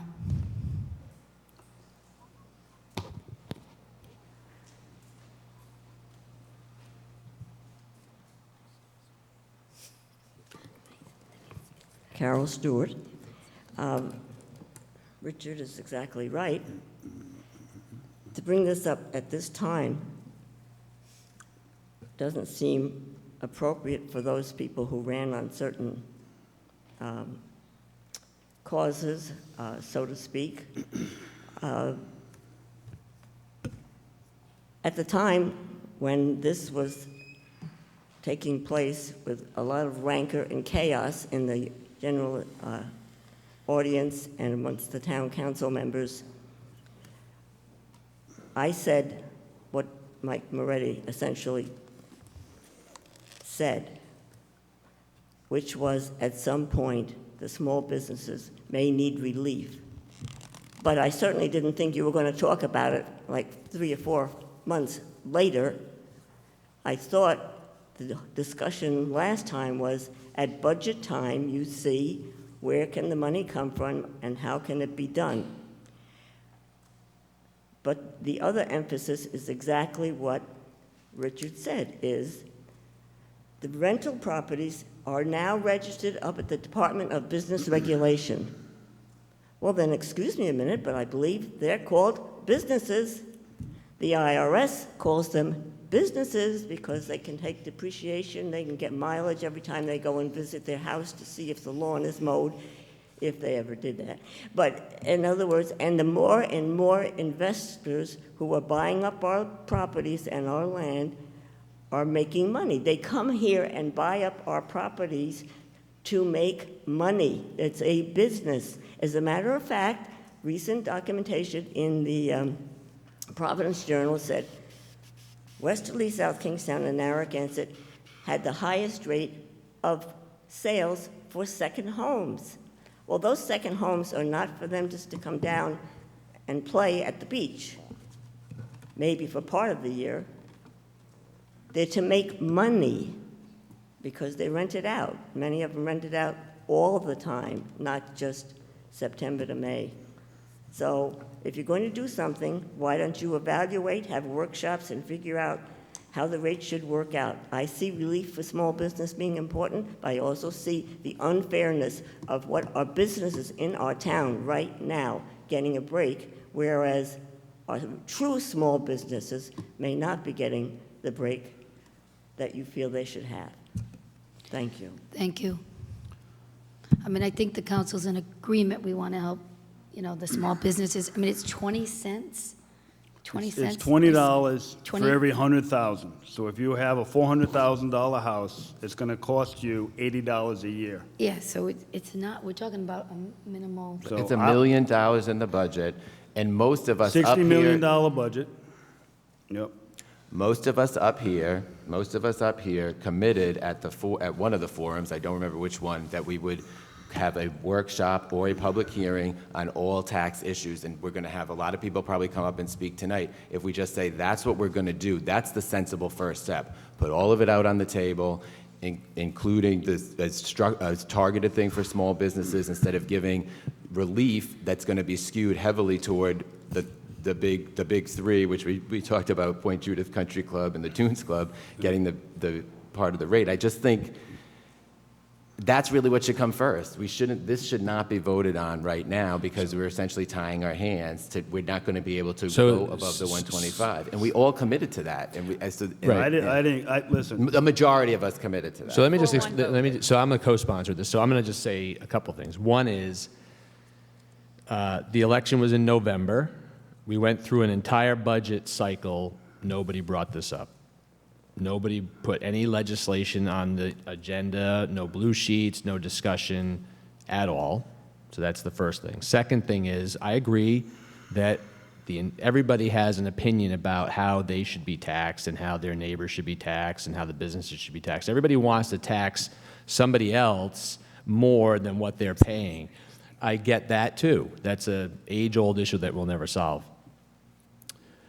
The only way I will agree tonight to do anything other than what is on this agenda is if the workshop is scheduled right now before, this is not a threat, this is just my view, if this is scheduled within the next 4 weeks, and then we have one workshop, and then we come to consensus on something and it's voted on, which would be the 125, tying hands, and I understand what you're saying, but it's a matter of having 2 readings again. So we can move this rate from 100 to 150 every other week if we wanted to, or every 4 weeks if we wanted to. So why would we do that? No, you wouldn't do that, but you would do something between November 8th and the budget, and nothing was done. Yes. So That's my point, Mike. That's been my point through this whole conversation for 3 years. Yeah. It's grandstanding in the fall, and then when the budget comes, it should have happened in 2000. The first But discussion should have happened in 2015. 5 of us said that we wanted to lower taxes for commercial property during the budget season. That's not what we said. We said we wanted to put on a public workshop, right, or a hearing. That's the yes/no answer was of the forum. Okay, was so will then you- then no one did that either. So that's what we should do now. We can amend your motion to do that. That's what we should do. Then that's your prerogative. That's what should We're happen. saying the same thing. No one did that, but that doesn't mean that tonight we need to change that because no one did it. That doesn't make any sense. Listen, the only other way to collect taxes is the 3-tier tax rate, and that's been discussed. It's not the only way. They just well, brought up a that great horse, concept that tonight. horse has been beat. That's all I keep hearing about is the 3-tier. I have no appetite to go and discuss the 3-tier tax and go over this again. I think this is a modest compromise from losing the single tax rate last year and 125% over the residential rate. So there's a Give bunch. businesses a break. There are nuances to the discussion about the tiers because in effect we do have this has become if this were to pass tonight there would be 3 tiers, right? So there's all these nuances, and I understand that a large portion of the public wants to tax rental properties as businesses, which is a whole nother discussion based on the fact that they're properties. There is no use tax. So there's a whole bunch of issues related to that, which could come out in a workshop. So my compromise, and I'll make an amendment right now. How do I do that? Can I do that? So the motion's So on the the floor. motion is on the floor. I would make a motion to amend the motion. this motion to include a preliminary workshop that will take place within the next 30 days, open to the public for all, however you want to do, so suggestions, recommendations, that we come to resolution within the next 2 town council meetings. I want it to be very specific. I'm not going to amend this to have a workshop at some date. I want a workshop very specifically in the next certain amount of time. Okay, so I'm looking to the solicitor because there's a motion on the floor. I'd like to amend that motion with a very specific timeline. It'll first of all need a second. And I just want to make one quick comment. And because this is a commercial tax rate that's adjustable, you can only do it in an assessment year. So there is no way we can wait till 2018 budget season to adjust. And that's part of the reason why. That's part of the conversation that needs to be had. Yeah, well, Patrick. we had that conversation before, and then we had to roll out the homestead in 2 weeks. Well, here's half the people- here's the thing, though. The 3-tier discussion, what you just described, we've had one person present that as a minority viewpoint from a committee at a workshop a year and a half ago, I think. We have vetted the homestead and we've vetted the commercial rate. Those have had extensive hearings. That 3-tier hasn't. We also could do a targeted small business relief where we're not giving a windfall to the big businesses. So I think we should move it. I'll get my calendar out and we can do it. Okay, We all committed to a wait, workshop. So let me just clear up. There's a motion to amend. We need a second, and then we'll defer to the solicitor. So there's a motion. We need a second for an amendment. Yeah, second. So then can we talk about what that amendment is? We can. My problem with it is that it's really 2 issues. So my suggestion would be that if it's the pleasure of the council to pass, because it's a rate change and a forum, which if, say that for whatever reason the forum doesn't take place, does a rate change now not take place? Or does something come out of the forum that changes the rate? To me, they're two separate issues. My suggestion is if the council passes the ordinance tonight on its first reading, we'll schedule this ordinance for 30 days from now, and that if the budget workshop takes place and the thing comes back for the second reading, then it passes on the second reading. That would be my suggestion. Rather than putting that language into a budget ordinance that deals with a rate change, it doesn't, if one doesn't happen, does the other one cancel each other out? It doesn't make sense legally to have a rate change tied to whether a budget meeting takes place. That makes sense. Or you could withdraw the motion, and we could just say we're going to schedule something within the next 30 days. I'm not going to withdraw the motion. Will not withdraw the motion. We can pass the first reading, and if the meeting takes place and something else is decided.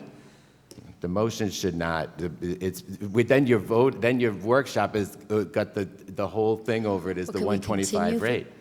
Can we continue? Continue it and then find a date. No, I don't wanna- Continue it do you and wanna find a continue? date. Well, if you make a And then motion we to just- continue for the, Right. and we would still accomplish a workshop, we could continue a couple of weeks, schedule a workshop. I mean, would that be? That would be the best way to handle Yeah. it, to handle, to So- continue this So I for 2 withdraw my weeks. second.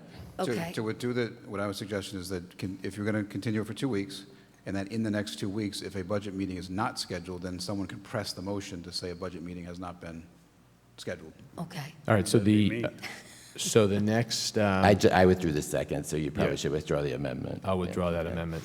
All right, so can I have the first available date for A workshop. a workshop? You're going to first make a motion to continue, correct? So I'll make a motion to continue this with the stipulation that we have a workshop on First available date. first available date, which is, Right, he's looking for that date. August 21st? August 21st or September 5th? August 21st. August 21st would be my preference. Before the council meeting. Before the council meeting. Okay.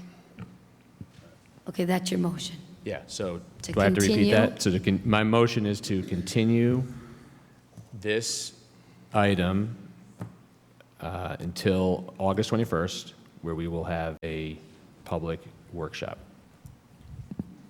Second. Any discussion? Any discussion from the public? We're just ready for the vote. Come on up. So, and that's at 6 o'clock? What, 6:30? 6 o'clock. We'll vote in 1 minute. We just have the public coming up. Yeah, I'm Joe Santos, from 29 Hope Lane in Narragansett. I just want to let you know that I agree with the two previous speakers, regarding the tax rate. I personally know that some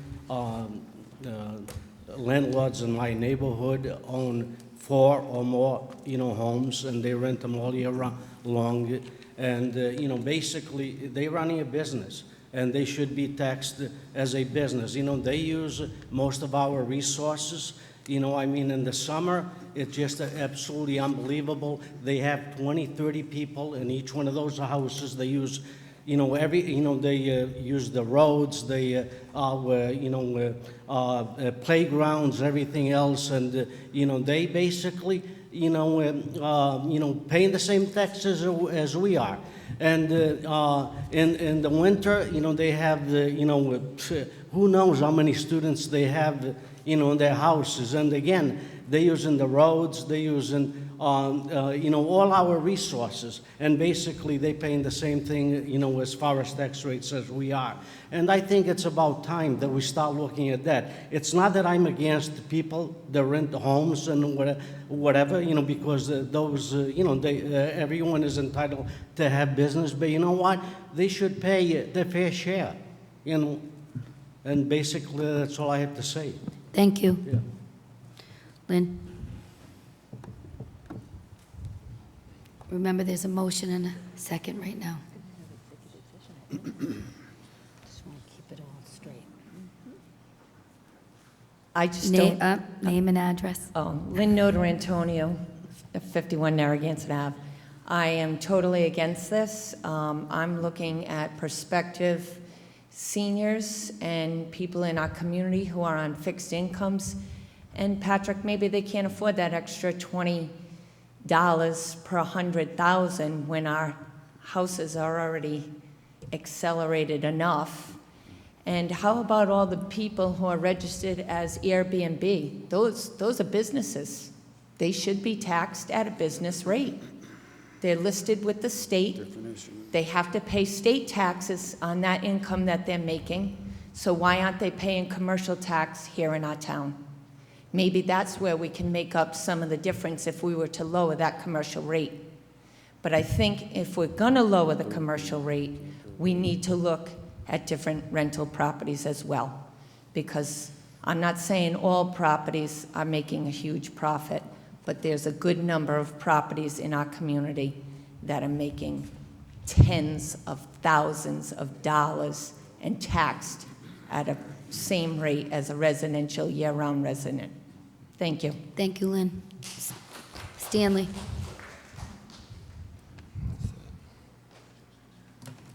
Hey, State your name and address. Stan Wojciechowski, Narragansett. Year-round rental, single mother with child, single mother year-round.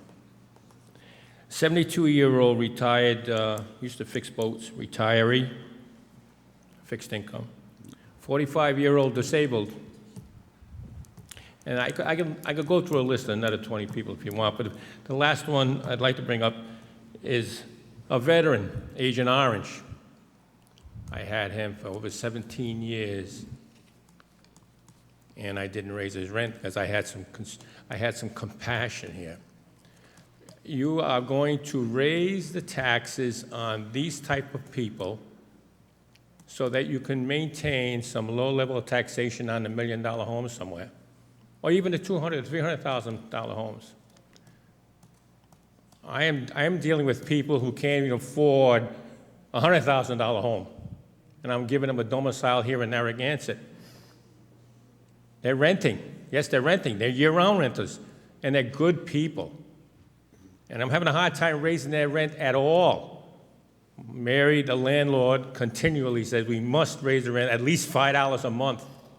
$5 a month. Can we raise it $5 a month? And I can say, well, let it go, let it go, let it go. For 17 years, we must be all treated equally. Justice, you just said that, justice for all. And of course, one tax rate is the right way, justice. To vary from that is unjust. You're wrong. That's un-American.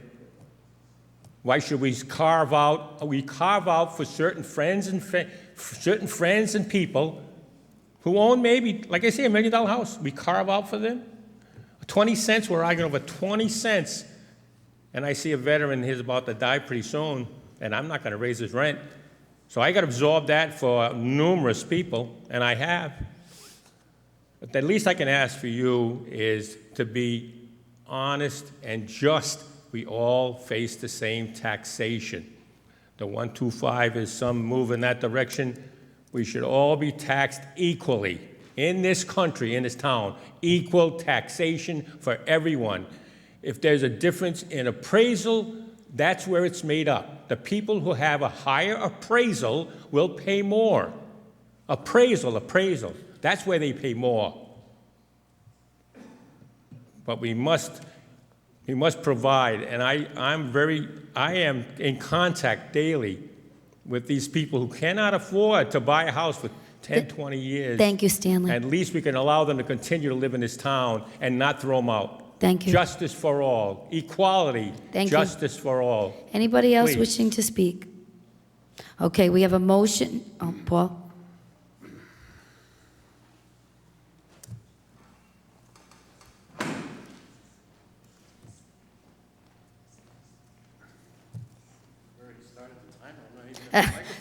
I'll give you a few extra seconds on the other end. So now we've got the homestead clawback, right? We had the homestead hostage. So 800,000, please stop saying it's only 20 cents. You're asking me for $80. The library people are asking me for $80. People are pretty pretty good at telling me, hey, you just have to fork over $80 or $100. I don't understand the sense of urgency. I don't understand the demand to do this now, do it fast. Well, I explained that. All of a sudden. It's really peculiar to do that.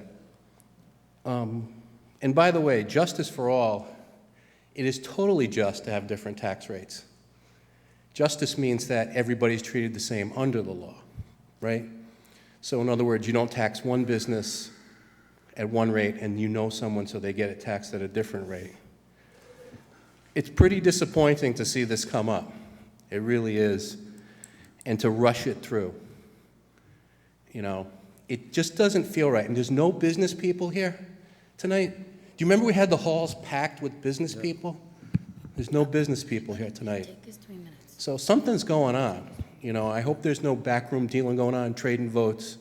This just doesn't seem right. What? Vote on what? What? I don't know. The reason there isn't any Let's business. not interrupt the speakers. I want to say something. No, The reason out of order. there's not- Get the Oh, sergeant man. out Wait, of order. let him finish just 3 minutes, and then I'll give you your It's time. just not right, Patrick, you know? I don't know what's going on, but all of a sudden, this thing has come up with such speed and veracity, it doesn't seem right. So that's all Thank I you, have to say. Paul.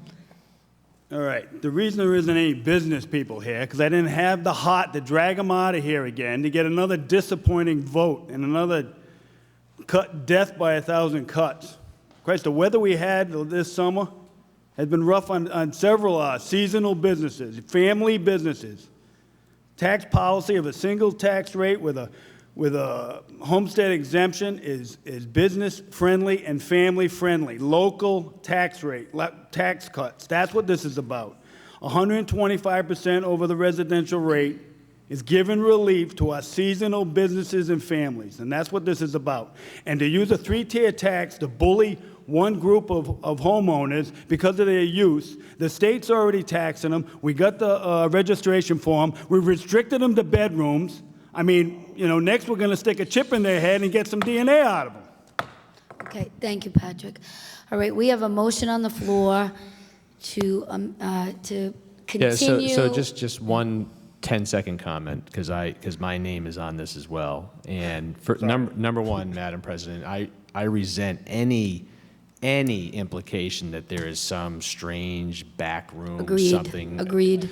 Those comments to me are 100% unnecessary. My name is on this bill because, good, it's forced the issue once again. It's forced the issue for small businesses in the town to get some relief. So now we can talk about it on August 21st, and we can come to consensus. I have talked with council presidents throughout the state. There are council presidents that think rental properties should be taxed and basically moved out of their cities and towns.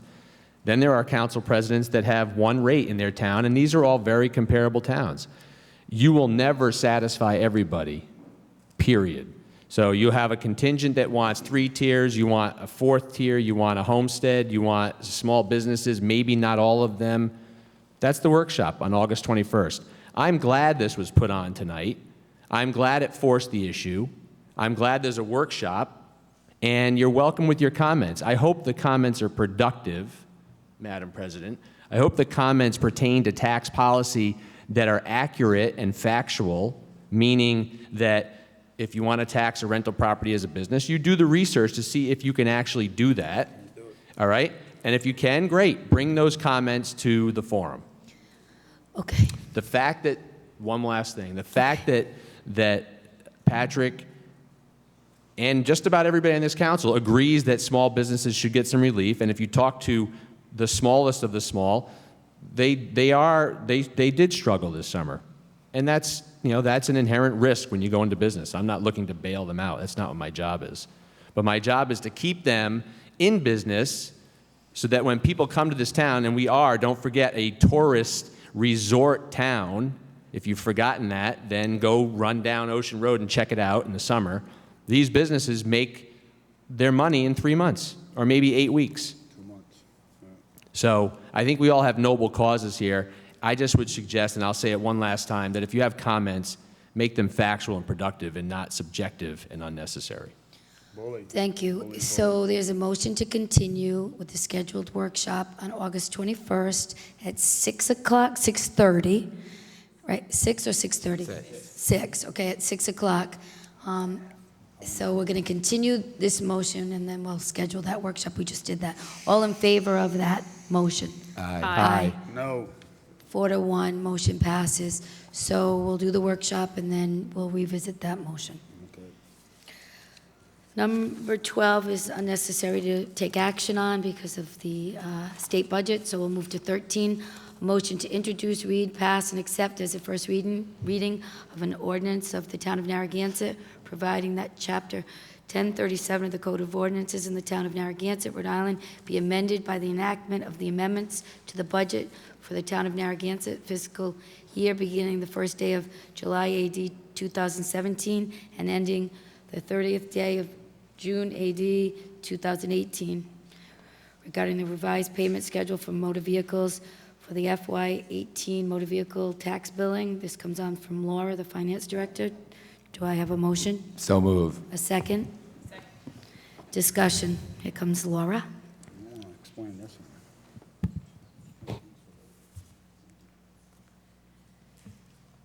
As you are aware, we delayed mailing the motor vehicle bills until the state passed their budget, which they did this week. So now what we would like to do is change the payment schedule for motor vehicles and set their quarters for September, October, January, and April, and do 25% in each of those quarters. But the due date for motor vehicles would actually be September 1st, not July 1st, like real estate, so that we could, the interest that would be charged on late payments actually this year would only be through a 9-month period, or 10-month period, September 1st through. So we needed to amend the ordinance to reflect that. The budget ordinance, interestingly enough, to set our motor vehicles to September, October, January, and April. The bills will be mailed out the second or third week of August. I talked with Vision today. So they will go out. They will be to the post office, hopefully by the end of the third week of August, so everybody could have them for September. Thank you, and we may want to, even at future meetings, like put out a reminder, because We're going to put it, once this is passed, we're doing the, we'll put it on the website. We'll probably put an ad in the paper just so everyone knows to look for the motor vehicle bill now, and that it will be due in September, but then again in October. I know that's a little interesting, but it's probably the easiest way for us to handle it administratively. Thank you for that, Laura. Any questions from the council or the public? Hearing none, all those in favor? Aye. 5-0, motion passes. Number 14, a motion to introduce, read, pass, and accept as a first reading of an ordinance and amendment of Chapter 74 of the Code of Ordinances entitled Traffic Vehicles Charter Bus. Do I have a motion? I'll move that motion. Second. Discussion. I put this on with Mike. This is not a new issue. The quality of life issues in the town of Narragansett have been going on for 10 years to improve it. And we've done a number of things over the last decade to improve it. And this ordinance that we have before us is a problematic area, Eastwood Look, and we met with the chief, and I want him to come up just to kind of talk about the ordinance, because we work with the solicitor to see if, again, we can put something out there that would continue to improve the quality of life for the residents, especially down in Eastwood Look on this issue. Good evening. Good evening. First, I wanted to acknowledge Eastwood Look President Steve Ferrandi. He's been a driving force behind this initiative. As you said, it's not a new issue. We've done a lot of research looking at the business plan of Platinum Entertainment and determined that it's lawful. They weren't breaking any laws. It was not a pub crawl. There weren't any regulations that we could use existing that could change the operations that were disruptive for the residents of Eastwood Look. So the proposal that I made is basically to have a strict prohibition for the charter buses in North and South Eastwood Look. It's using for a model an existing ordinance that we have for no-through trucking on particular streets. So it's a tested law. and ran it by the solicitor, and he thinks that it'll work for us. So I've already spoken to the president of Ocean State Transit, which is the charter bus company that does business with Platinum Entertainment. And I talked to them about the ordinance, and they understand the concerns, and they said they were going to 100% respect the ordinance, that you would not tolerate any of his drivers going into that neighborhood. So I know there was some concerns were raised if the fine was enough. They're going to respect the ordinance, and I just believe this is a legitimate business that does, the majority of their business is dealing with schools in the state of Rhode Island. This is a side thing they do that's apart from that. And I said from the beginning that they're not going to have their name trashed for this. So I want to publicly thank you for your work, and I know you've worked with Eastwood Look and a number of issues around this, so I want to say thank you to you for that. I did have one question, because there was a concern, and we had met and talked about this, about kicking the can down the road. So you prohibit the buses, right? The ordinance says no buses. Yes. And then they have to mobilize to another bus stop, and it could create yet another issue, right? But there aren't buses anywhere in the town that go into residential areas and pick up people. Yeah, this So is the only location that we had where they were actually going into a residential neighborhood and stopping in front of people's houses. and So then- that's what we wanted to put it into. right, and then we'll have to just keep an eye, if the next step, right? Because that Yeah. could technically be something. So this is the beginning of it, right? Yes, Yes. I've sent, I don't know how many emails to the council and to the town manager. The stats show that these are the quietest nights for the police department when these buses run. I mean, our call volume goes down, the amount of the arrests that we have and the issues that we have because this population is taken out of town. That doesn't change the fact that when they're picked up and when they're dropped off, that they're going into this residential neighborhood. That needed to be changed. We didn't have any kind of law to address it, and that's what this is going to do for us. Thank you. Any questions about this ordinance? So where do they drop them off? Are they still going to pick them up and take them out of town, then come back? Well, they're going to stay away from Eastwood Look. I think they have an agreement down at the Bond View, it's private property. Okay. Where they pick up and drop off there. I didn't have any complaints from any residents in Right. that area on that conduct. And they've also done pickups and drop-offs over by in the lawful parking spaces over by the post office. And there haven't been any issues there as well. Right, okay. Thank you. And they will continue to hire police details. There will be cops there Right, for the pickups right. and drop-offs. Nice job, chief, thank you. Thank you. So where would they be picking them up then? They're not in the Eastwood Look, on the major highway? There's not, they're just going to stay away from Eastwood Look. They're going to be continuing their pickup and drop-offs in Bond View and in the center of town. So only the Bond View and only near the post office, that's it? Yes, that's my understanding from speaking to both the president of Platinum Entertainment and the president of Ocean State Transit. But the ordinance itself strictly prohibits only these residential roads in North and South Eastwood Look. But then why, Chief, then is there, it looks like there's going to be a lot of signs that are being put up all around Eastwood No, Look? that was another concern that was raised. That's not true. We don't need to put signs on every road. We only need to post signs at the entrances. So you're looking at 5 signs. Charlestown, Jamestown, Secaucet, Waldcar, and Middle will cover it. Yeah, Chief, It's modeled after the no-through trucking. Same when you're going down South Pier Road and you look over on Lakewood, it says no-through trucking. Yep. Only one sign's required. Yeah, it's just put 'em on confusing notice. because it had every single road in Eastwood Look highlighted. Well, yeah, we had to do that just to make sure those roads are covered under the ordinance. But no, there's not going to be a sign on each one of those roads. It's not a parking ordinance. And Chief, the reason you can't tell these companies to stay out is because there's state laws of transportation where you can't shut down a business for whatever Well, reason. their business plan, basically, they're Right. the party organizers. Right. They sell tickets, they get the demand, and then they go and charter a bus. It's a lawful Right. commerce. It's a and lawful, right. It's difficult to restrict that. When Correct. There's nothing in Correct. state law, there's Right. nothing regulatory that they're doing wrong. Right. Basically, you can police the conduct of the people that are involved, Right. their customers. This is a very good solution, thank you. Right. Thank you. Thank you, Chief. Anybody from the public? Steve?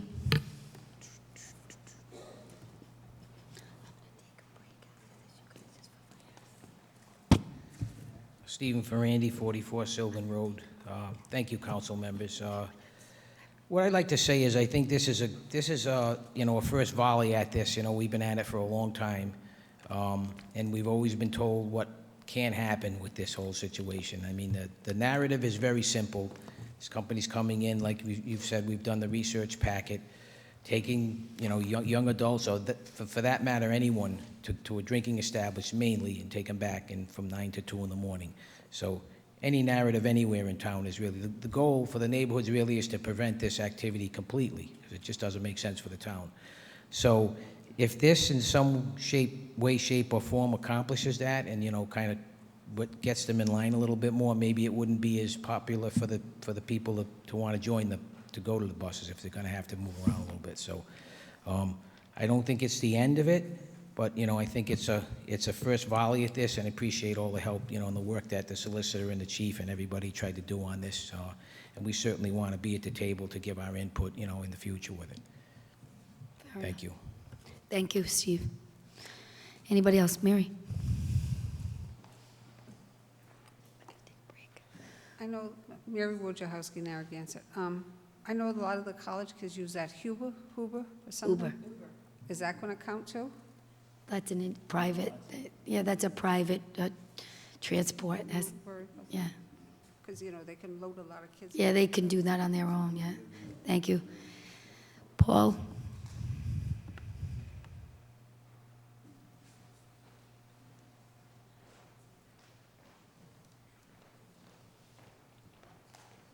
I'm waiting until you come up, Paul. Thank you. I know it's a little off topic, but Patrick and Mike, I apologize for saying that. I got a little passionate, so I hope you accept my apology. I think the chief's done a good job in contacting Platinum Entertainment and making sure it's a great first step, as Steve says. I'm also very passionate about trying to get rid of this because, when I see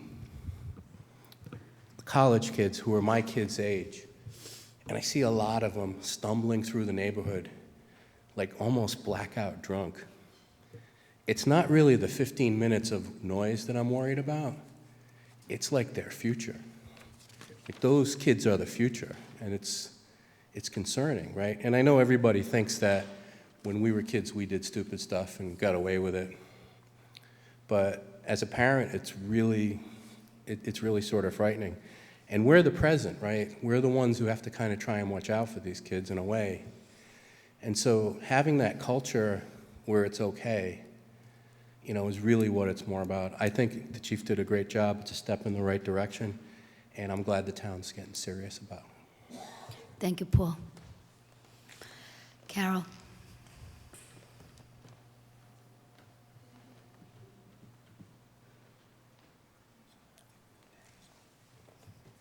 Thank you for listening and your actions. Again, as a council, you do attempt to respond to our concerns, and nothing gets turned around in a quick time period because there is so much going on. But again, thank you to the chief and to all of you, assuming that it's going to pass. But I was going to say the same thing that Paul just said. The problem actually is URI and the culture that takes place there at that particular university. And that's nothing that we can do anything about, because I believe I emailed to some of you back in the spring that the information that I obtained of colleges in the Northeast, state colleges as well as private colleges, and what they do during senior week. Nothing like URI, who passes off their obligation to put something out there for their seniors and their parents like the other universities do. They have something scheduled every night, some on campus, some with the president on campus, some off campus, bowling, zip lines. They do go to a pub, but they have a limited ticket where how much they can drink. It's completely different. URI has you know what I'm saying, not taking responsibility for senior week. It's easier just to let the tickets sell and the students go. And what happens, it affects our town. So shame on URI. That's my only comment, and thank you to all of you. Thank you. Catherine?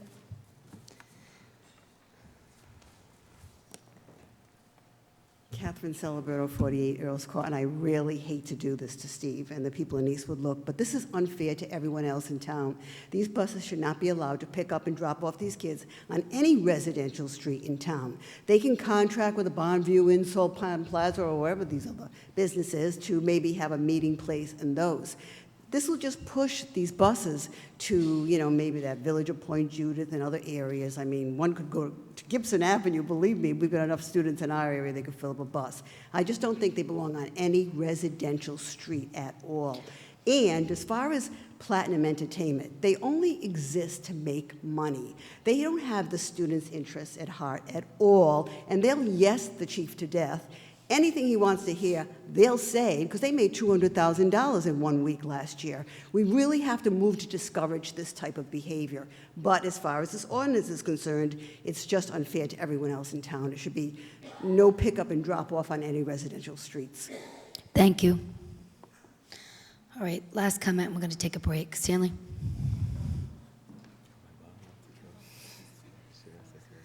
If you saw URI in 1961, it was a real a drunk place, terrible at that time.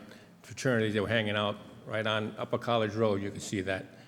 URI has done a fantastic job over the years in straightening itself out. This is not a URI problem. This in fact is a kind of a parent problem. The present parents allow their children or don't police them well enough, so now they get drunk. And I applaud you trying to do it with a bus. Now you're going to have an Uber. Now you're going to have, I don't know what he's going to have. Are they going to be able to walk now to there's a bus station right out on Burnside Avenue. So they're going to somehow take a normal bus and go from that bus station and walk in there drunk? I mean, I don't know. They're smart. The kids are smart, thank God they're smart. However, we're not going to fix it that way. We're going to fix it with cost recovery. We're going to hit them with a fine. We're going to get the drunk kids, and we're going to nail a few. Let's nail about 10 drunk kids and get a cost recovery of $1,000, $2,000. That news will get around fast. We need to target the drunk persons, and they're not all URI students. It's been noted that it's less than 10%, probably less than 5%. Very few students, but they have a high impact. And our action should not be peripheral in nature. Do you like the first reading on the ordinance of prohibiting the buses in Eastwood Look? No, the ordinance is not right. Okay. Prohibiting buses, is that justice to say I can put a bus here, I can't put a bus there, I put a bus here? Now you're going to go to Uber next. After you go to Uber next, I don't know where you go from Uber. I guess, like I said before, I don't know if you remember, I used to grab my friends, and I was the driver for 4 other guys who got pretty drunk. So all you got to do is get a car, and then one student's the driver, and the other 4 or 5, or how many you put in the car, they're drunks, and you're going to run them around. If it's not Uber, it's a buddy you set up. You're not going to fix the problem with driving. You need cost recovery. You need a bad enough fine. It has to be a bad enough fine. We have cost recovery. Just a few students, and it's got to get out there. Somebody's got to put out there in the paper, these students were fined $2,000 for cost recovery. We got to pay a lot of money for our police to police this, and we want that cost recovered. We got to go down that route, not disrupting somebody who's just driving around. Thank you, Stanley. Thank you. Okay, so I got one quick question for the chief. Chief, there's not a bus going out tonight, is there? I might catch up with that bus after tonight's meeting here. So, thank you. Yeah, Mrs. Mannix.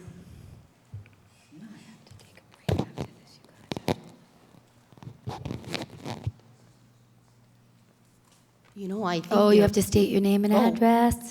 Patricia Mannix, Narragansett. Is that sufficient? Yes. I would just like to say that, it's great that you've done this, but Catherine Celebrato, she's right. I mean, we have residential streets here. It's not public bus stops. Why don't we just talk to Platinum Entertainment and have them go to Keeney, the parking lot at Keeney Gym at URI, and that's where the kids rendezvous. They go to URI. We don't owe them anything in this town. We don't owe them buses or this or that. They come here, they rent the houses, but they're going to the university. Why should we be involved in any of this on our residential streets?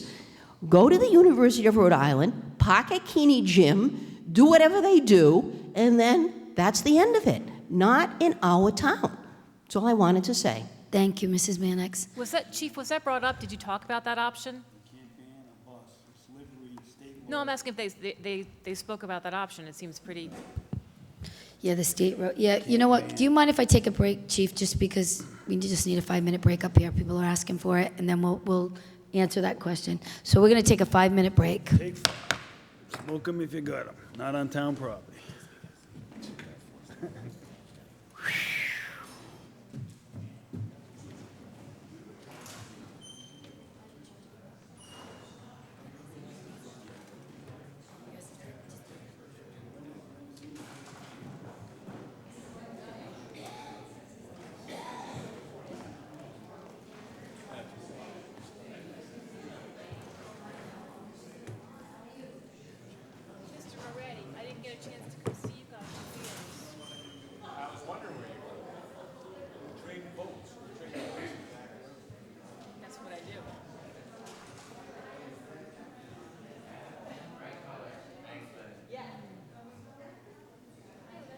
How are you?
I'd like to call the meeting back to order. And Chief, we were going to have you answer that question that Councilwoman Lawler asked about looking into prohibiting all over Narragansett. Councilman Murray in the House. Is he- Well, no, I'm just, But to ask for the option if they could have it pick up at the university. Well, I can't compel them to make decisions for their business on where they're going to pick up and drop off. The idea of this ordinance is to give us some kind of regulations to state in this particular area that they can't do it there. No, I understand. I could suggest that to them. Yeah, that would be terrific. But I don't know that there could be unintended consequences to that as well. If there are people who are intoxicated who may make the decision to get behind the wheel and drive from URI back down to the south end of town. Don't want to debate yeah. it, but if they're going to be driving from the pier, and also the the Bond View is private property, so that's not a public road, so it's not going to impact that. The simple question was, Chief, did it come up in discussion whether or not No, the it did not. university? Okay, thank you. Okay. thank you. Okay, so. Any other questions? No, I think we're good, Chief. Okay. So we have a motion about the first reading on the charter buses being prohibited in Eastwood Look. So all those in favor? Aye. Aye. 4-1, motion passes.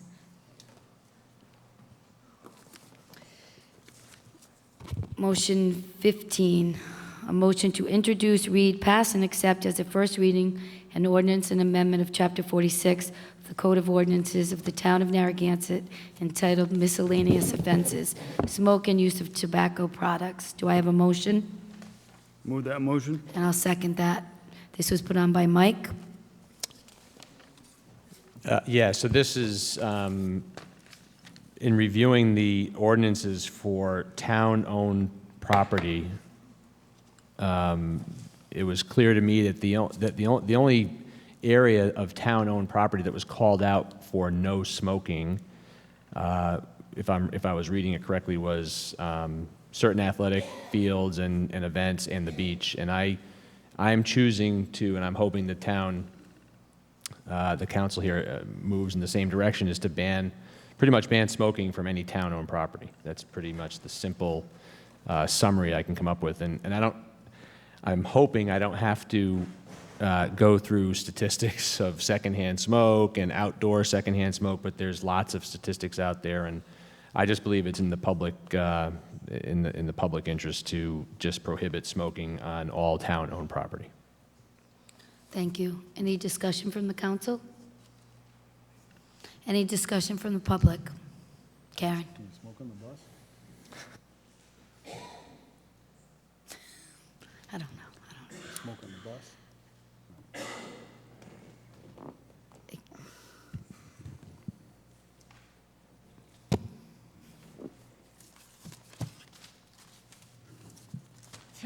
Karen Chebshaw at Wanda Street. We went through all the effects of secondary smoke, secondhand smoke, what's done, how it impacts children, watching people smoke. We went through all that with a lot of information when James Callahan was chair, and Susan was on the council, and so was Matt Mannix from that particular council. The vote was 3-2 against smoking on the beach, but that has turned into a dubious problem because I take my trike down, which I have to use for my arthritis, and I drive by the benches, the cement benches that are on the sidewalks. People are smoking on those. I drive through the roundabout drop-off. People are smoking on those. Then I drive through the parking lot.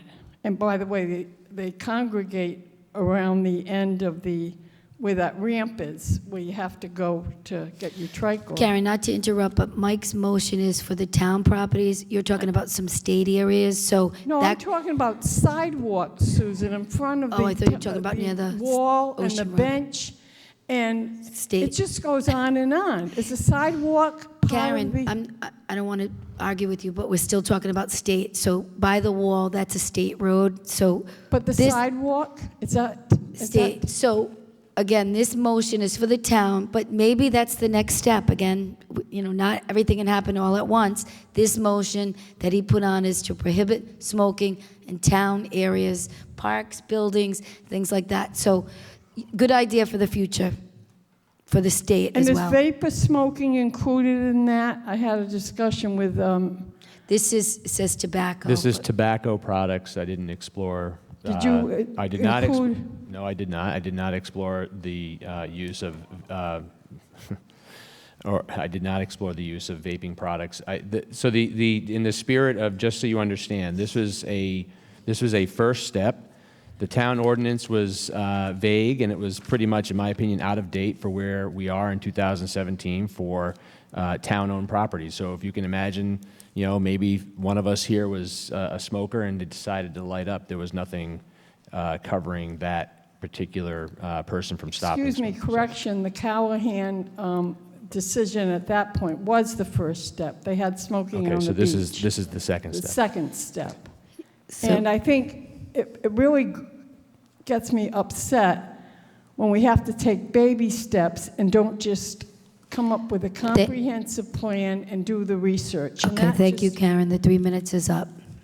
Thank you. Okay, anybody else from the public on no smoking for the local? Okay, so, Did somebody come to you? I'm trying to figure out why this is here. Did somebody come to you to talk about this, or No, you just this were is looking one at of the m- ordinances? This is an original. I reviewed the ordinance, and Lori Stevenson and I talk all the time about no smoking, and Lori and Stevenson you're a is. big health person, And I'm and you're a a public runner. health and- advocate, and I believe that this ordinance was out of date. Okay, all those in favor? Susan, and I know Karen's going to be mad at me, but I obviously didn't vote to have smoking on the beach, so I'm not going to be supporting this because it's a lawful activity in an open area, so. Okay, so all those in favor? Aye. Aye. 4-1, No. did you, no? I'm going to say no. I like the snow smoking on the beach, but if someone's smoking in our town garage after they've been snow plowing all night, that's what it's good. All right, so 3-2, motion passes. Number 16, a motion to approve a request from St. Thomas More Parish for the use of the town property for the purpose of parking and the request of the closure of Rockland Street for Rodman to Central on Sunday, October 1st, 2017, from 9 a.m. to 11 p.m., subject to state and local regulations. Do I have a motion? So move. Do I have a second on this? Second. Discussion. So this is an incredible event that's going to be happening in the town. And from St. Thomas More, Father Tyone has a whole packet of information about a special person coming into town. Actually, Chief, I'll have you speak to the safety part of it, or Scott. A lot of people are going to come into town for this very special event that's being hosted by the church, and there'll be more information on it. But we're concerned about the 10,000 people that might come in for this wonderful event in the church. It's a person that's a healer and that comes. People come from all over the country to see people like Padre.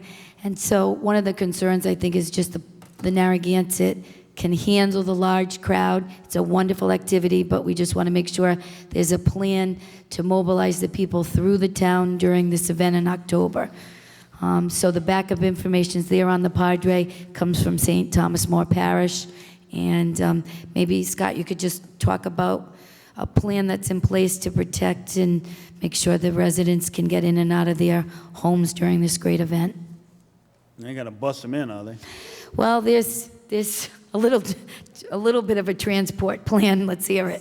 Can we stop that? Stop the busing? Let's hear from the chief. First of all, Father Teon wanted to be here this evening. He apologizes he couldn't make it. He had a previous meeting to go to. We met, we had a first meeting last week. Fire, police, along with Father Teon was there. We had Phil, the town manager, in at the meeting as well. Basically, we're looking at possibly thousands of people coming into the community to visit what I understand are relics of the saint. So the people come in there, they visit, and they leave. They've only got about 5 or 6 seconds in which to view it, and then they have to get out and leave. And it's about a 12-hour operational period that's going to go on with this. So there's talk now about parking situations.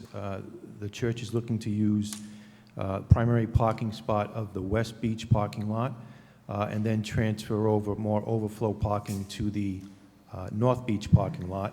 I believe there's a scheduled road race event that's going on, but it should be done around the noontime-ish area, as well as using the schools for other overflow parking as well.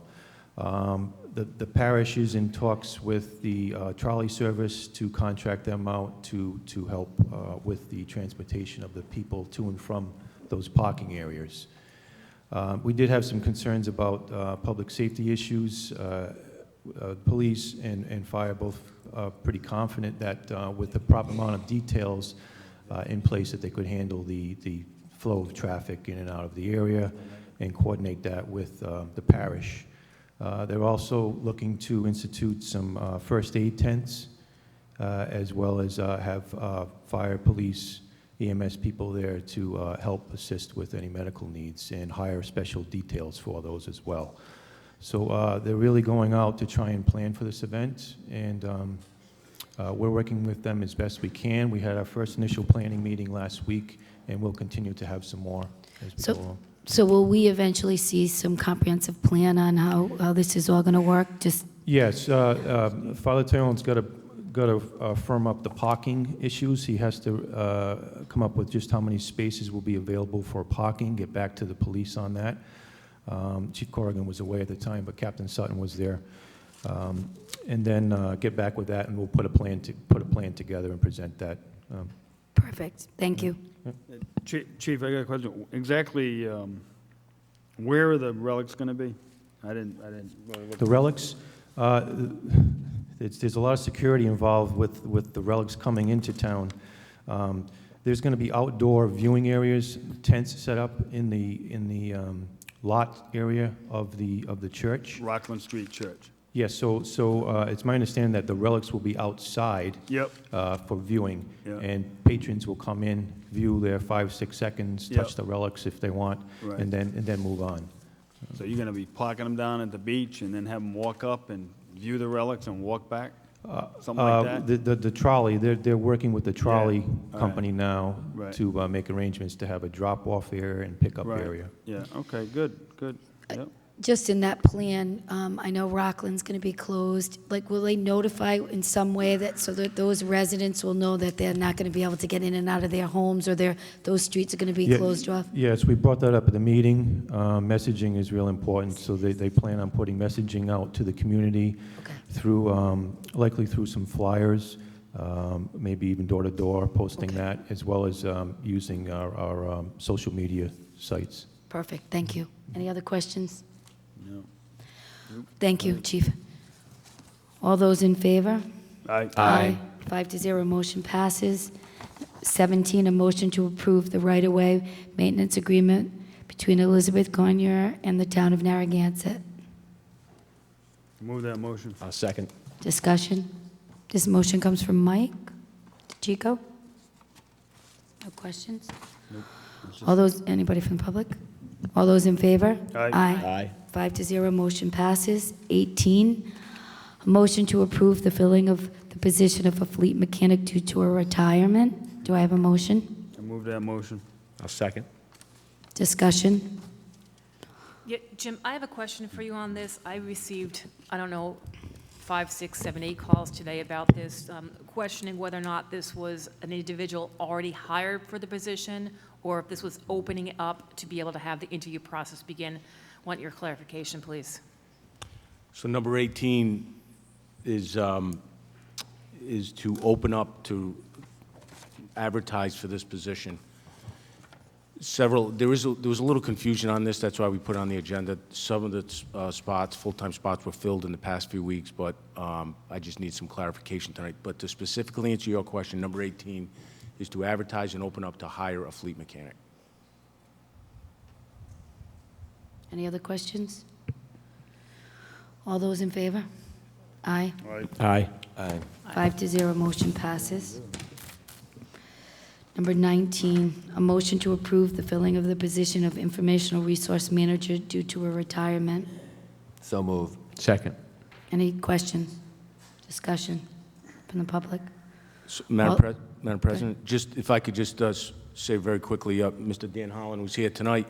He's been filling in since October. He stepped up.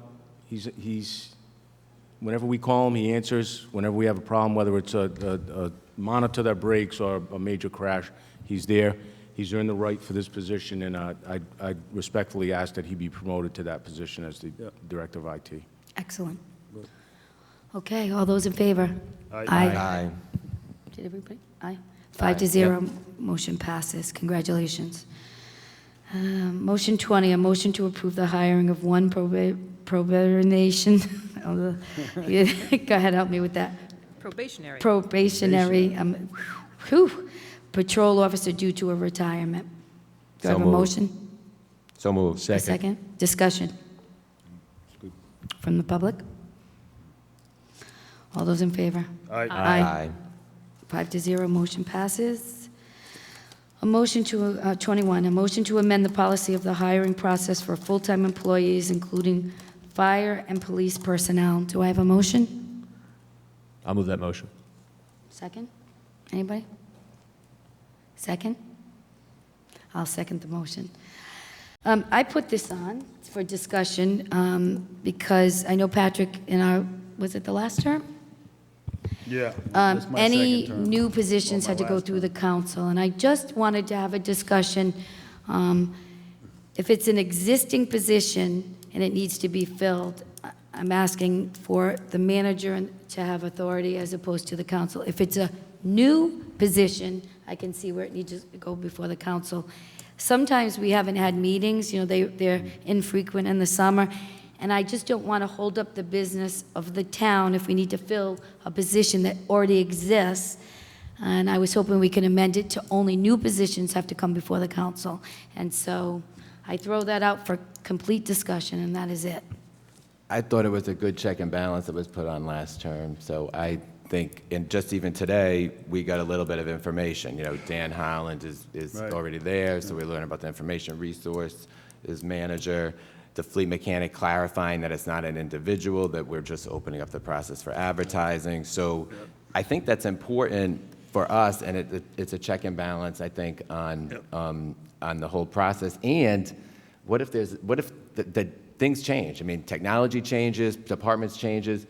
We may have a conversation where we will say, Jim, this is a position that's, and he may say it. He may say to us, this position is irrelevant now, So although they're in the budget, they are. But I think I think it's good and it's informative to the public. The public knows it's an opening out there, and they hear it on on TV. So I think if people are interested in applying, for example, so.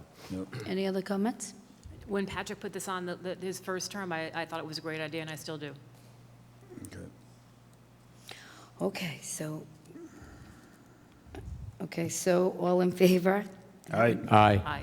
No, wait, no, I'm Wait, sorry. you all No. just voted for it. No, Oh. I'm sorry. Get I'm that against on the it. record now. I'm against it. So before we I'm vote, going to pull that back for you all. Yeah, and, no, before we vote, so I'm in support of it, and I understand the points about checks and balances. I do understand that. I am in support of it because I do feel as though the town manager, who I think has ultimate responsibility in saying yes to these hires, certainly should have that right. So I'm in support of it. Okay, so all those in favor? Aye. Aye. All those opposed? No.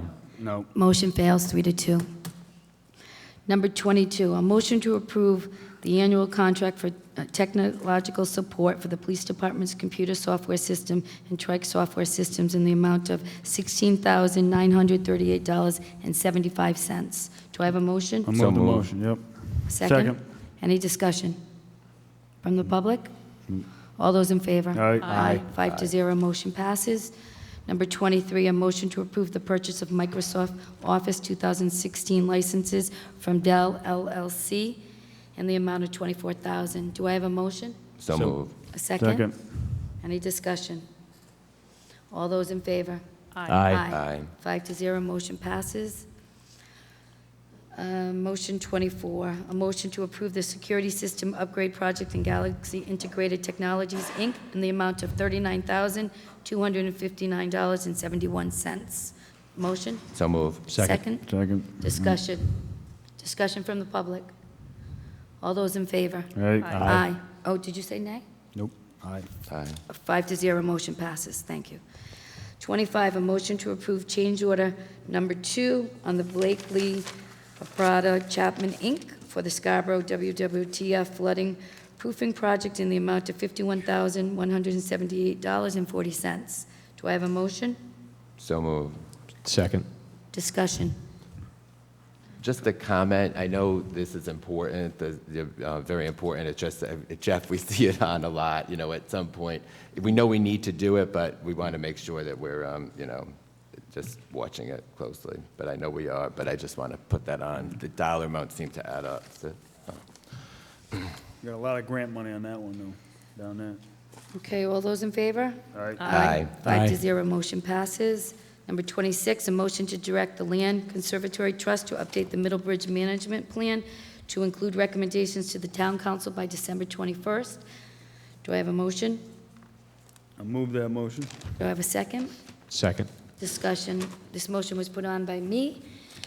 Since 2012, we've been unresolved with some properties down at the Middlebridge, and councils and the Land Trust have kicked it around over the years, but we've never really come to a decision, and I know that the town has some business that they'd like to attend to, so we do want a recommendation from the Land Trust to come to the council, so I gave a deadline so that we can start to move that work forward. We have made some decisions on the properties, and what was full consensus or agreement. This area is, I think, a little more challenging, but we do need to come to some decisions. So, all those in favor? I'm just not sure what the decisions are. So we spent a lot of time at the Land Trust putting together a management plan. I know. And the basic vision for it is to keep it kind of in the way that it is. That we have a couple rental properties there. We've got the marina, which brings in some money. We have the URI rowing. And the Land Trust, there were a lot of different opinions about making more drastic changes, but overall they decided as a group, and their vision was, you know what, we bought it, it's 13 acres by the water, keep it kind of in the condition it's in, like open space preservation. So I don't know what we're doing. And the tough part about it, Susan, too, is because of coastal resources, because we're right there on the, if we were to decide to touch one of those buildings, we might not be able to do anything. So with the Land Trust, and Matt and I have served in the Land Trust for a long time, myself before I came on council, we've worked very hard, but there are very different opinions. On top of that, there's now a new population. There's a new group in the Land Trust, so they haven't even had a chance to weigh in on this. We still have litigation going on for the kayak operation. There's so many elements moving right now. To give a deadline for it just doesn't seem to make any sense with the amount of knowledge that I have on the Land Trust and Middlebridge property as a whole. So, I have a question. Let me just clarify where the motion came from. So the Park and Rec Director needed some guidance on what's happening down there. I've consulted with the Land Trust Chair and Terry Fleming on But both. Matt and I are both on the Land Trust liaisons. You haven't called me once on this, Susan. But it's the council's decision to You talk called the chair of the Land Trust, and you called Terry Fleming, who's the vice chair, but you didn't call either liaison. Can I ask so there's an update, you're asking for an I'm asking for update an to the update. plan, so somebody must have said, hey, we want to Well, do something. Yeah, so What's the Mr. plan? Wright, the Director of Park and Rec, needed some decision on some of those smaller homes down there. What's happening with them? Should we rehab? Should we not? So I was going to do a workshop, but then in talking with Tom, who's the chair, he said, maybe we should update the plan. So that's where that came from. I was on the Land Trust for 2 terms ago, so I've been involved a little bit too. I know it's a different group. There is a need. There was agreement on the rowing. There's been agreement on the marina. Terry Fleming indicated not the that marina there's at been a all. lot of agreement. These decisions on the boathouse and the buildings are a little more challenging to come to consensus, but they're going to work towards that with this group. So I think it's important on behalf of the town to, at some point, make some decisions. This has been going since 2012. I don't mean to interrupt, but I'm a bit challenged because I don't know what the plan is. I don't know so Steve or whoever is responsible for making decisions must have some impending event that he needs direction on. Yeah, Or somebody. I asked Jim that question, so Jim, do you want to answer? Because I asked where this came from. Yes, this was a discussion by Mr. Wright and Susan that talked about this, and then the council president approached me on it and wanted to move forward with an agenda. And the item. conversation you and I had said that there was a basic, Steve had alluded to the fact something, it wasn't that we need a decision by the 21st, and then Susan brought this forward, correct?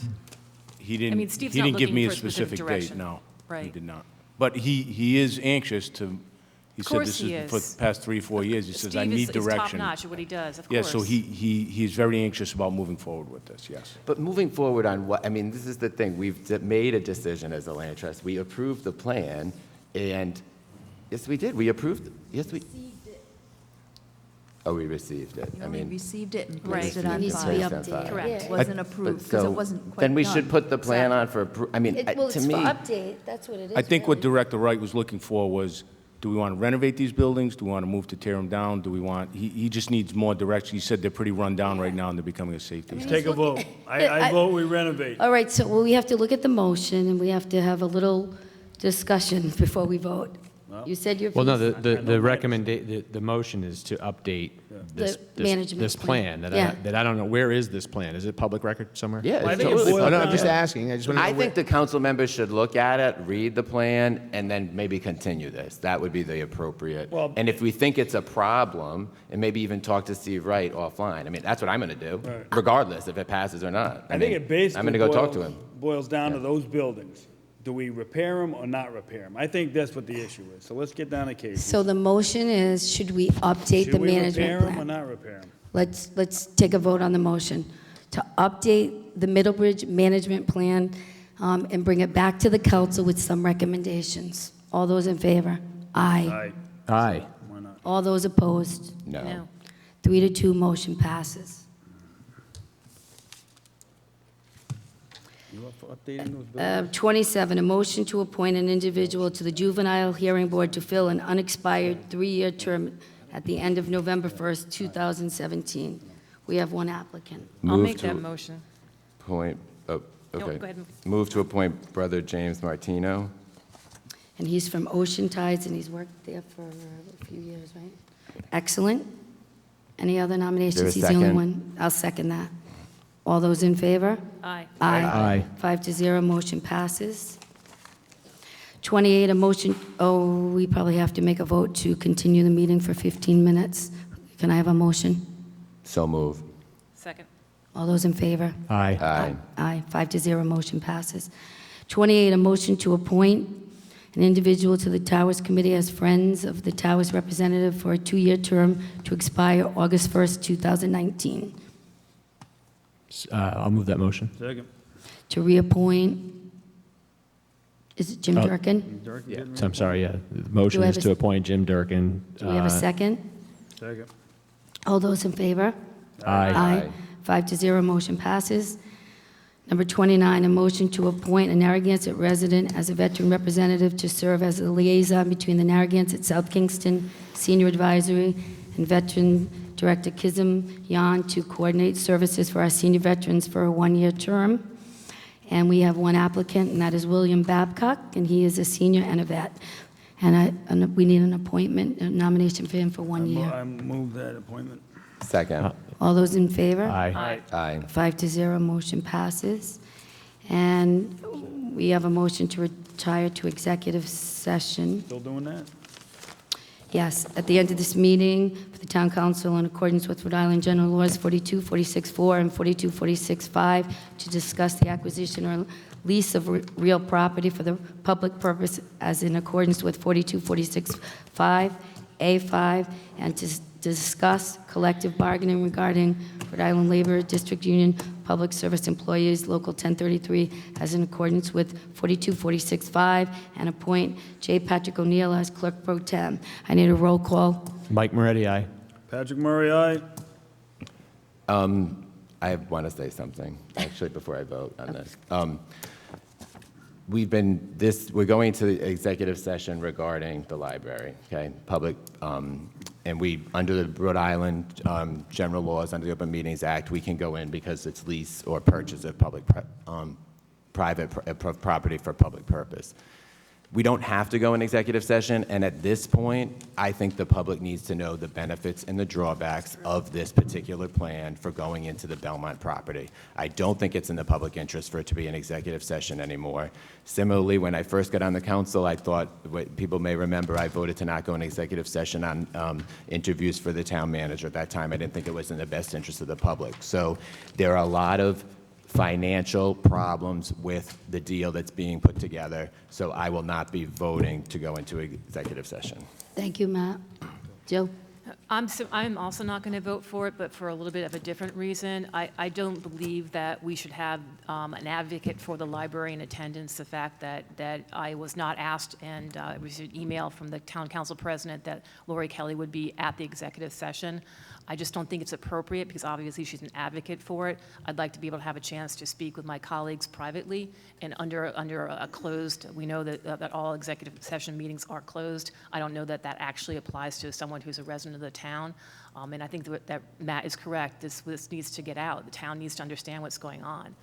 It's been long enough. Well, I'd like to say something. So- We are still under serious negotiations with Gilbane regarding this property. I don't think we should be, giving away our position or what this council is discussion, during the discussion of negotiating. I mean, we shouldn't be airing our laundry here, not quite yet, but believe me, I mean, we're getting close. We just need to, we got the letter of intents out there, and we're going back and forth. It still needs to be kept under wraps. I mean, and I don't mind Laura Kelly being the representative of the Library Trust sitting in on the meetings. I mean, she's got a dog in the fight. And Patty, is she held to the same confidentiality that we are? yes. Patty, I mean, I don't know that Attorney Murray Well, can it's an answer that. executive session. Yes, I mean, you are making a motion to go in executive session, and it's open and close it. Anything that comes in that stays in that session, it cannot be disclosed outside the executive session. And so I just want to add, I emailed the entire council about the invitation of Lori Kelly, and I had a majority of the council that said it was okay that she be included in an executive session, so. But did you ask them ahead of time before you sent that email? Because it's my understanding that you did. I sent an email to ask if they would mind that she came. I sent it to all of you. But- So we're at a vote. Jill, I'm not going to. No, Jill said she didn't get it, but No, that's. I received an email, but what I'm saying is that. Jill, we're Susan- taking a Susan, vote to this go isn't- into executive session. All in favor? This is an important item, Susan. Right now, in executive session, this deal should have already been done, okay? The purchase price has been leaked already, all right? 2.4 million was leaked. It was put on an agenda, okay? So Patrick says, we're not protecting anything. We're not protecting the public by going into executive session. I think the public deserves to know the benefits and drawbacks of the plan so they can draw their own conclusions, because right now, we're not doing a good job. Matt, there's still so many legs to this negotiation process. That's your opinion. Well, it's my professional opinion, because I do commercial real estate, and we can't be disclosing our position at this point publicly. If we're going to negotiate on the benefit of the town, it has to be on the wraps for a little longer till we get a solid executed contract or we walk away. And that's the way it should be. I mean, it may seem, that we're a smoke-filled room, but I mean, if we do essentially let the cat out of the bag, we're just giving away our We position. need to share with people the benefits and the Well, drawbacks. in due time, Things have been leaked I will already. lay out. And I've worked on closing, I've put together residential and commercial deals too, so the professional opinion, this is about, the question is it in the public interest to go into executive session on this? I believe And so, it's not. yes. I believe so. All those in favor? Aye. Aye. Aye. No. 3-2, motion passes.